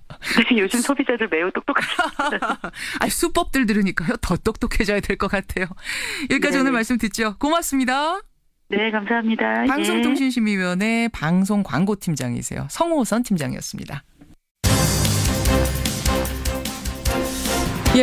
지금 출두를 앞둔 이명박 전 대통령 집 앞은 삼엄한 긴장감이 흐르고 있습니다.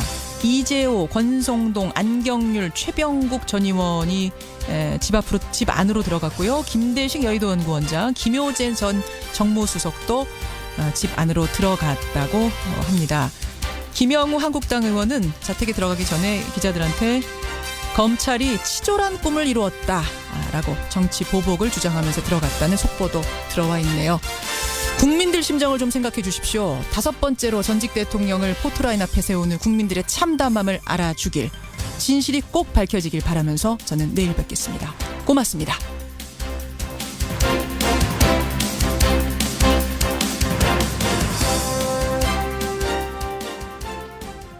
국회에 대한 메시지거든요. 이런 가운데 오늘 여야 3당 원내대표들이 국회에서의 개헌안 합의 도출 등을 위해서 회동을 하고요. 근데 여기서 지금 국회에서 답이 안 나오면 그냥 대통령이 발의한다는 거잖아요. 맞습니다. 어쨌든 자유한국당은 이번 개헌안을 두고 관제 개헌, 사회주의 개헌이라고 비판의 목소리를 높이고 있거든요. 접점이 찾아질지 지켜보시죠. 이 개헌 얘기는 잠시 후 행간에서 다 다뤄보도록 하죠. 김정훈 기자 수고하셨습니다. 네. 오늘 박 전 대통령이 지나갔던 검찰 포토라인에 이명박 전 대통령이 섭니다. 이명박 전 대통령은 20개에 육박하는 혐의 대부분을 부인하고 있습니다. 국민들이 다스는 누구 거냐 이렇게 묻고 있습니다. 이 부분에 한 말씀 부탁드립니다. 그런 아닌데 물을 지금 아닌 것 같습니다. 이명박 전 대통령 2시간 뒤입니다. 9시 30분에 검찰에 출석합니다. 검찰이요. 이 전 대통령에게 적용한 혐의는 20개에 육박합니다. 이 가운데 뇌물수수, 직권남용, 공직선거법 위반, 대통령 기록물 관리법 위반 등등등등이 있는 건데 이 중에서도 뇌물수수가 최대 쟁점이 될 것으로 보이죠. 검찰은 2번 조사는 없다. 한 번에 끝내겠다. 자신감 보이고 있습니다. 이 전 대통령의 운명의 날, 이분을 좀 연결해 보려고 합니다. 지난 2007년부터 MB와 관련된 의혹을 파헤쳐 온 분이죠. 근데 본인은 정작 이 별명을 별로 좋아하지 않으신다고 해요. MB 저격수 더불어민주당 박영선 의원 연결합니다. 박 의원님 안녕하세요. 네, 안녕하셨습니까? 아니 MB 저격수라는 별명은 왜 안 좋아하세요? 그것이 강한 이미지이긴 합니다만은 제가 하는 일을 좀 왜곡시키고 또 축소시킬 수도 있기 때문에 그렇습니다. 이것만 매달리는 것이 아닌데 사람들이 박영선 하면 MB 저격수 이렇게만 기억되는 것이 그래요. 그럴 수도 있겠네요. 자, 2007년 대선 때부터니까 10년이 넘었는데 드디어 9시 반 검찰에 출석한답니다. 포토라인에서 한마디도 한답니다. 오늘 아침 어떤 생각 드십니까? 제가 이 BBK 문제를 처음 이야기한 것이 2007년 6월 11일 국회 대정부질의에서입니다. 그날로부터 지금 11년이 됐죠. 좀 늦었습니다만 씻는 진실을 알지만 때를 기다린다 하는 이 때가 오긴 오는군요. 그리고 진실도 지금 이제 밝혀지고 있고요. 그런데 저는 MB가 좀 그동안에 자신이 차명 인생, 거짓 인생을 살았던 것을 국민들에게 좀 솔직하게 용서를 구했으면 하는 그런 생각이 있고요. 예. 또 저처럼 진실을 이야기한 사람을 끝없이 괴롭혔던 것에 대한 한마디 사과도 듣고 싶습니다. 네. 사과, 국민에 대한 사과, 그리고 괴롭혔던 다른 정치인들에 대한 사과도 좀 있었으면 좋겠다. 하지만 어제까지만 해도 정무수석을 지낸 김효재 전 의원은 이렇게 말했습니다. 검찰 수사가 정치 보복이라는 생각에는 전혀 변함이 없다. 오늘 들어가서도 여러 가지 것들에 대해 다 반박할 겁니다. 나와는 상관없다라고 하거나 나는 실소유주가 아니라고 하거나 뭐 이렇게 할 것으로 보이거든요. 정치 보복, 억울하다. 여기에 대해서 뭐라고 답하시겠습니까? 그건 그분들이 정치 쟁점화하기 위한 이제 정략적인 것이죠. 그런데 이 MB 수사 과정을 보면 측근들이 다 인정을 하지 않았습니까? 그렇죠. 그러니까 측근의 인정에 의해서 이 일이 이제 사실로 밝혀졌고 또 영포 빌딩의 서류 압수수색에서 나온 서류가 결정적인 증거였기 때문에 저는 정치보복이라는 어떤 이런 논리가 성립하지 않는다고 생각하고요. 또 범죄 혐의가 이것을 말해주고 있고 국민들이 보고 있고 국민들이 이 MB가 그동안에 했던 그런 여러 가지 그 거짓 인생과 그 차명 인생에 대한 그런 어떤 분노 이러한 것들이 이것을 흔들 수 없다라고 생각하고 있습니다. 그 20개 혐의에 대해서는 저희가 2부에서 좀 자세히 하나하나 짚어볼 거기 때문에 오늘 뭐 박 의원과 이 시간 하나하나 짚지는 않겠습니다만 가장 핵심적인 혐의는 뭐라고 보십니까? 뇌물수수죠. 뇌물수수. 네, 그러니까 국정원 그 활동비 대납도 뇌물수수고요. 또 삼성 대납도 뇌물수수고요. 소송 대납. 네, 소송 대납도 뇌물수수고. 이팔성 회장 김백준 비서관으로부터 받은 돈들도 뇌물수수고. 그리고 다스를 통해서 그동안에 뺏은 돈이 있지 않습니까? 그렇죠. 이게 수백억 원에 달하는데요. 이게 다 사람 둘이서 이 득표를 겨루게 되는 거니까 과반 득표를 얻은 사람이 나올 수가 있겠죠. 대선 결선 투표제도 도입하자. 그리고 유신잔재인 국가 원수란 표현도 없앴고요. 헌법에 수도 조항을 명시해서 수도 서울이 관습헌법이다 이런 논란을 아예 없애버렸습니다. 직접 민주주의 강화를 또 했는데요. 국회의원을 임기 중에 탄핵할 수 있는 국민 소환제, 국민이 직접 헌법과 법률을 발의할 수 있는 국민 발안제 조항도 넣었습니다. 예. 개헌안 초안 이런 내용들을 보고받았습니다. 문 대통령. 그러자 야당은 강력히 반발하고 나섰습니다. 이 뉴스의 행간 이면 들어가죠. 첫 번째 행간은 공수가 완전히 뒤바뀌었다입니다. 어떤 식으로요? 그동안 개헌 얘기 나올 때마다 개헌을 가장 강력하게 요구해온 곳이 어디입니까? 국회. 그렇죠. 그렇죠. 개헌에 반대해온 사람은 현직 대통령. 그랬었네요. 예, 지금은 공수가 완전 뒤바뀌었죠. 지난 대선 때만 해도 여야 5당 대선 주자 모두 내년 지방선거 때 개헌 국민투표 하겠다 이렇게 철석같이 약속을 했었습니다. 지금 근데 완전히 뒤바뀌었죠. 그리고 현직 대통령이요. 개헌 얘기를 꺼내는 건 굉장히 부담스러운 일이거든요. 제가 기억하기로는 한 최근 20년 이내에 대통령이 임기 중에 직접 개헌을 언급한 건 한 2차례밖에 안 되는 것 같습니다. 노무현 대통령이 임기 말에 원포인트 개헌 요구했다가 당시 한나라당 박근혜 대표한테 무슨 얘기 들었죠? 참 나쁜 대통령. 맞습니다. 그 얘기가 여기서 나온 거죠. 그리고 끝냈잖아요. 그리고 개헌은 블랙홀이라고 누누이 얘기했던 박근혜 대통령. 국정농단 사태가 터지니까 개헌 카드 쫙 빼들었잖아요. 그렇죠. 그 2차례밖에 없습니다. 근데 지금 상황이 어떻습니까? 대통령은 임기 초인데도 불구하고 개헌에 적극적으로 나서고 있고 야당들은 안 된다 이렇게 반대하고 있습니다. 지금 청취자 질문 들어왔어요. 근데 갑자기 된다고 했던 사람들이 왜 안 된다고 하는 거냐라고 물어보셨는데 그러니까 지금 각 당이 그리는 대통령제의 모습이 다른 거죠. 근데 그동안에 1년 동안 허송세월 보내다가 이제 와서 대통령이 내놓으니까 안 된다 이렇게 얘기하는 것도 좀 우습잖아요. 그게 하나 이제 다른 거고 또 하나는 지방선거랑 같이 하는 거. 맞습니다. 이것도 지금 싫은 거예요. 개헌을 걸고 하게 되면 아무래도 정부 여당에 대한 지지가 높아질 수밖에 없다. 그렇죠. 이제 이런 점이 가만히 있는 거죠. 그런 우려들을 야당에서 내놓고 있는 상황입니다. 두 번째 행간 뭔가요? 두 번째 행간은 앞으로 한 달이 골든타임이다입니다. 한 달이요? 네. 문 대통령이 예고한 대로 21일 개헌안을 발의한다고 한번 칩시다. 치죠. 예. 국회가 논의할 수 있는 시간은 역순으로 계산하면 딱 한 달 정도밖에 없습니다. 개헌안 발의 직후에 공고기간이 20일이 있어야 합니다. 예. 그리고 국회가 의결하게 되면 이 의결한 개헌안을 공고하는 기간이 18일입니다. 아하. 38일은 무조건 있어야 합니다. 그러네요. 국회는 개헌안 발의 직후에 60일 이내에 의결을 하도록 돼 있거든요. 그러니까 지방선거일이 6월 13일이잖아요. 6.13. 그러니까 꼭 석 달이 남았거든요. 예, 예. 그러니까 38일에 60일을 겹친다고 계산을 해보면 한 달 정도밖에 기간이 안 남는다는 겁니다. 그러니까 이게 바로 개헌의 골든타임이라는 얘기입니다.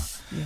사실 국민헌법자문특위가 내놓은 개헌안 초안 그동안 국회에서 다 논의됐던 내용이에요.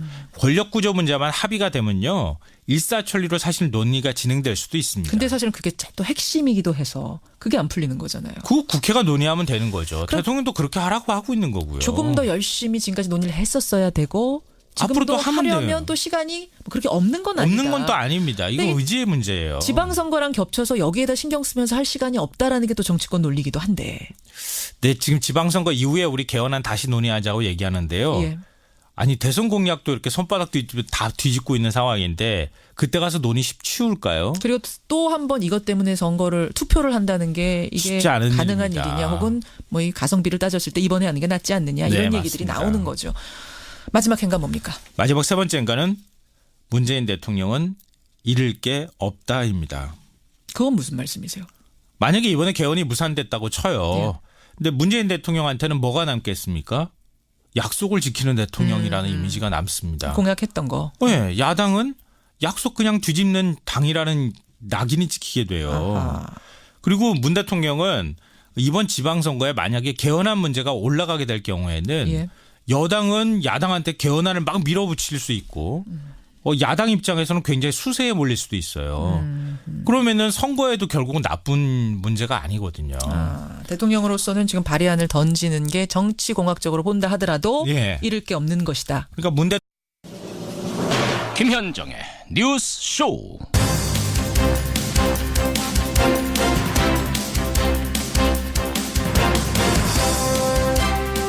이명박 전 대통령에게 운명의 날이 밝았습니다. 애청자 여러분 안녕하십니까. 2007년 그러니까 대선 당시 BBK 주가 조작 의혹이 불거질 때부터니까 벌써 11년째 끌어오던 MB에 대한 직접 수사가 드디어 오늘 이루어지는 겁니다. 20여 개 혐의의 핵심은요. 뇌물과 횡령인데 그 전제는 이명박 전 대통령이 다스의 실소유주라는 데에서 출발합니다. 검찰은 실소유주가 맞다라고 이미 결론을 내리고 주범이라고까지 지칭을 했습니다만 MB는 여전히 다스는 형님 거다. 특활비는 모르는 것이다. 이렇게 반박을 합니다. 영포빌딩 지하 비밀창고에서 물증이 나와도 조카의 녹취, 재산관리인의 진술이 나와도 꼼짝 않았습니다. 과연 오늘 그 모든 증거와 증언의 총 본체 앞에서도 그 입장을 유지할 수 있을까요? 진실은 하나입니다. 나라다운 나라, 후대에 부끄럽지 않은 역사를 쓰기 위해서라도 이 진실은 반드시 밝혀져야 할 겁니다. 어떻게 보면 오늘은 MB뿐만 아니라 검찰에게도 국민에게도 운명의 날인지 모르겠습니다. 김현정의 뉴스쇼 출발하죠.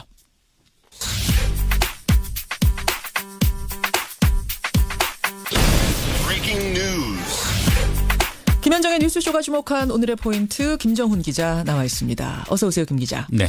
뭐 첫 포인트 당연히 MB 소환부터 봐야죠. 네, 중앙지검 1001호실 피의자 이명박입니다. 예, 검찰의 포토라인 앞에 드디어 오늘 섭니다. 대통령직에서 물러난 지 1844일 만에 검찰의 피의자 신분으로 소환되는 건데요. 예. 조사를 받을 곳이 서울중앙지검 1001호실입니다. 1년 전에 박근혜 전 대통령이 조사를 받았던 그 장소죠. 바로 거기죠. 네. 조사가 오전 9시 30분에 시작되니까 지금쯤이면 이 전 대통령이 자택에서 채비를 하고 있을 것 같고요. 예. 조사를 받은 뒤에 조서 열람 시간까지 고려를 하면 아마 내일 새벽까지 검찰 청사에 머무를 것 같은데 조사 과정은 영상으로도 녹화될 것이라고 하네요. 그러니까 이번 한 번 조사를 끝내려고 하다 보니까 이렇게 길어지는 거죠? 맞습니다. 예. 근데 이명박 전 대통령으로서는 검찰 조사가 처음은 아닙니다. 대통령 당선인 신분이던 2008년에 BBK 의혹 등으로 특검 조사를 받았고요. 특검의 조사는 받았죠. 네. 또 초선 의원이던 1996년에도 선거 비용 관련해서 그 검찰 조사를 받은 적은 있습니다. 국회의원 시절엔 있습니다. 네네. 그런데 이번에는 그 앞선 조사와는 전혀 다르죠. 네. 전직 대통령 신분이라는 점도 있지만 혐의가 만만치 않아요. 네, 오늘 조사 대상 혐의가 뇌물수수, 직권남용, 횡령, 배임 등 20개가 넘고요. 예. 특히 뇌물 혐의는 모두 110억 원대 불법 자금을 받아채겼다는 건데 인정이 된다면 형량은 결코 가볍지가 않습니다. 어떤 곳에서는 10여 개다 이렇게 얘기하는 곳들도 있던데 그거는 크게 카테고리를 묶으면 10여 개고 네, 쪼개면 20여 개가 되는 거죠. 이 전 대통령 측은 여전히 이번 수사가 정치 보복이라는 입장을 유지하고 있네요. 예. 1년 만에 전직 대통령을 피의자로 또 검찰 포토라인에서 보게 되는 국민들 심정도 참담합니다. 잠시 후에요. 오늘 이 뉴스는 여러 각도로 다뤄드리겠습니다. 예, 라디오 재판정에서도 다루고 이명박 전 대통령 집 앞에 지금 또 저희 나가 있습니다. 그 집 앞도 연결을 해보도록 하고요. 잠시 후 박영선 의원도 만나도록 하죠.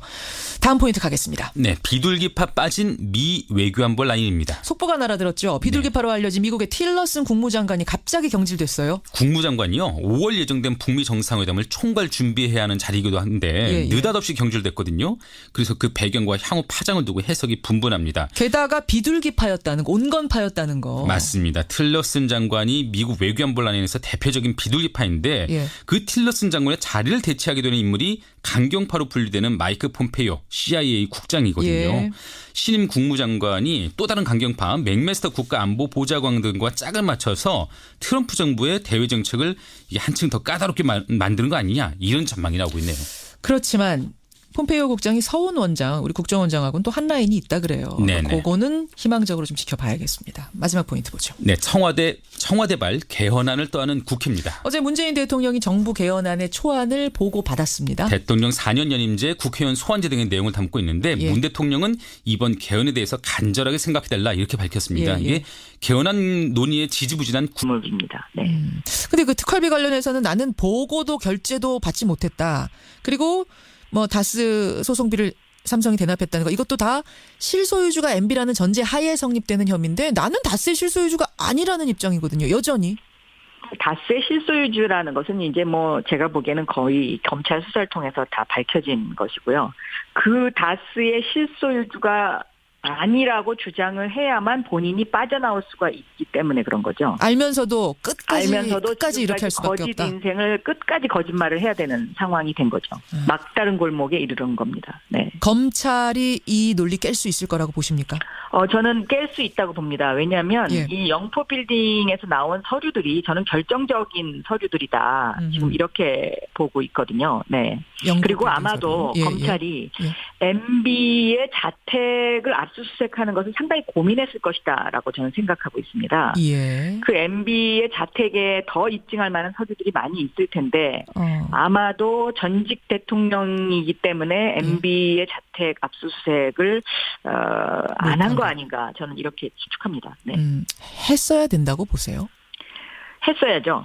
했어야 되는데 그것도 전직 대통령이라는 어떤 그 예우 차원에서 한 발 물러선 것이 아닌가 저는 그렇게 보고 있습니다. 그래서 형집 압수수색한다든지 영포 빌딩 압수수색 선에서 마무리한 것이 아닌가. 그게 못내 좀 아쉬우신. 마무리를 했는데 거기서 입증을 할 만한 자료들이 나왔다고 생각이 됩니다. 그런데 MB 집을 압수수색을 했으면 아마 더 결정적인 증거들이 많이 있었을 것이다. 이렇게 생각합니다. 측근이었던 정두원 전 의원은 이런 해석을 내놓더라고요. 혐의가 20개라는 말은 그만큼 결정적인 한 방이 없다는 의미일 수도 있다. MB는 흔적을 잘 남기지 않는 사람이다. 따라서 검찰이 그 연결고리 찾는 데서 상당히 어려움을 겪고 있다는 얘기도 들린다.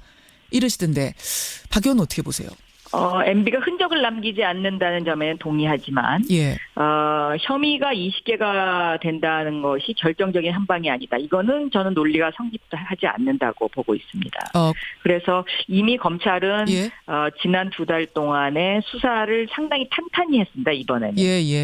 제가 이 과정을 알고 있기 때문에요.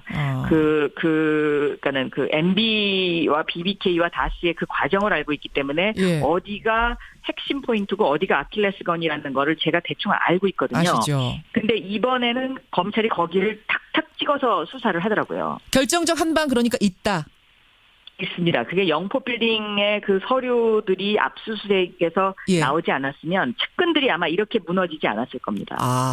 측근들이 다 무너졌잖아요. 다 무너진 게 이제 더 이상 뭐 저쪽에 매달려봤자 속된 말로 별 볼 일 없을 것 같아서 분 것이 다 진술한 것이 아니라 결정적인 증거를 들이미니까 어쩔 수 없이 다 진술할 수밖에 없었다라고 보시는 거예요. 네. 그것이 바로 영포빌딩에서 나온 서류들일 거다. 꼼짝 못할 증거, 결정적인 한 방은 거기다. 네. 알겠습니다. 그럼 구속도 될 거라고 보시는 거네요. 구속을 하는 게 당연하죠. 왜냐하면 이 특정범죄가중처벌법상에 이제 이런 어떤 1억이 넘는 사람에 대해서는 뭐 무기징역까지 가능하니까요. 예. 그리고 지금 이 뇌물수수의 액수가 100억이 넘기 때문에 이것은 구속하는 게 너무나 당연한 것이고 그런데 검찰이 정무적 판단을 만약에 한다 하면 저는 그런 요소들을 또 감안할 수도 있다라는 그런 여지가 남아 있다라고 보고 있습니다. 바로 거기죠. 검찰이 지금 박근혜 전 대통령 구속 수감된 상태에서 이명박 전 대통령마저 구속시키는 걸 상당히 부담스러워한다, 고민한다는 얘기가 들리거든요. 그게 부담스러워하는 그 핑계일 수도 있는데요. 아직 그 검찰 내에 MB 시절에 혜택을 받은 검사들이 좀 남아 있습니다. 그래서 그런 부분하고도 좀 연결되는 부분이 있을 수 있고요. 저는 제대로 정통적인 방법으로 수사를 한다 하면 이것은 구속을 해야 한다라고 보고 있는데 만약에 검찰이 구속을 할 거면 한 번 정도 더 부를 것 같습니다. 그래요? 이번 한 번에 끝내겠다라고 말은 했는데 왜 한 번 더 부를 거라고 보시나요? 더 한 번 다져야 되니까요. 구속 전에. 이것이 이제 법원에서 구속영장을 발부할 것이냐 말 것이냐에 대한 또 그런 또 하나의 또 넘어야 될 난관이 하나 있지 않습니까? 그렇죠. 그렇기 때문에 저는 만약에 구속을 할 거다 하면 한 번 더 부를 것이다 이렇게 생각하고 그냥 불구속 기소할 거다 그러면 아마 한 번에 끝내지 않을까 이렇게 생각합니다. 그러니까 법리적으로 그냥 봤을 때는 구속이 너무나 당연하지만 정무적인 것들까지 다 판단한다면 사실은 반반이라고 보시는 건 현실적으로 반반이라고 보시는 거예요? 구속 여부? 현실적으로 6대4 정도 됩니다. 6대4. 구속 6, 불구속 4 정도로. 네. 알겠습니다. 박영선 의원 여러분 만나고 있습니다. 어제 좀 화제가 됐던 발언이 하나 있어요. 이명박 전 대통령 측 김효재 전 정무수석이 이명박 전 대통령이 변호인단을 고용하는데 경제적인 어려움이 있을 거다. 왜냐하면 전 재산을 사회에 환원했고 서울시장 대통령 지내는 동안 월급도 안 받고 뭐 이랬기 때문에 상당히 어렵다 경제적으로. 이 말 듣고는 어떠셨어요? 소가 웃을 일입니다. 그리고 전두환 전 대통령이 한때 그러지 않았습니까? 자기 통장에 29만 원. 29만 원밖에 그거하고 똑같은 일이다 이렇게 보고 있습니다. 이런 얘기를 왜 했을까요, 근데? 동정심을 사고 싶었겠죠. 국민들로부터. 그러나 이것을 이 말을 믿는 사람들은 아무도 없을 거고요. 제가 아는 차명 재산만 해도 엄청나게 많습니다. 얼마나 알고 계세요? 아시는 거? 다스가 이명박 대통령의 것이다고 했을 순간. 때 제가 그동안 밝혀낸 차명 재산만 해도 정말 어마어마한 숫자입니다. 알겠습니다. 뭐 들으시는 분들이 판단하시겠죠. 동정표를 얻고자 지금 이제 변호인단 살 돈도 없다라고 말한 게 아닌가라고 하셨는데 지금 제가 그 이명박 전 대통령 집 앞 사진 계속 보고 있거든요. 들어오는 화면들 보고 있는데 박근혜 전 대통령 때랑은 좀 분위기가 다르네요. 뭐 지지자가 보이나요? 거기 밖에? 확인 좀 해주세요. 지지자들 지금 안 보이는 상황인데 2부에 저희 지금 나가 있는 PD 연결을 해보겠습니다. 박영선 의원 고맙습니다. 네, 감사합니다. 더불어민주당 박영선 의원이었습니다.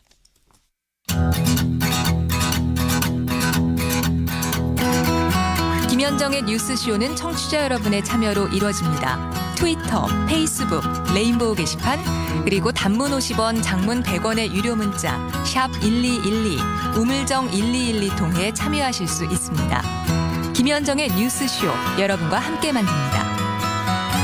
김성환의 행간 시사평론가 김성환 씨 나오셨습니다. 어서 오십시오. 네, 안녕하세요. 소가 웃을 일이다. 박영선 의원이 변호인을 구할 돈도 없다라는 얘기에 전두환의 29만 원이 생각난다 그러셨어요.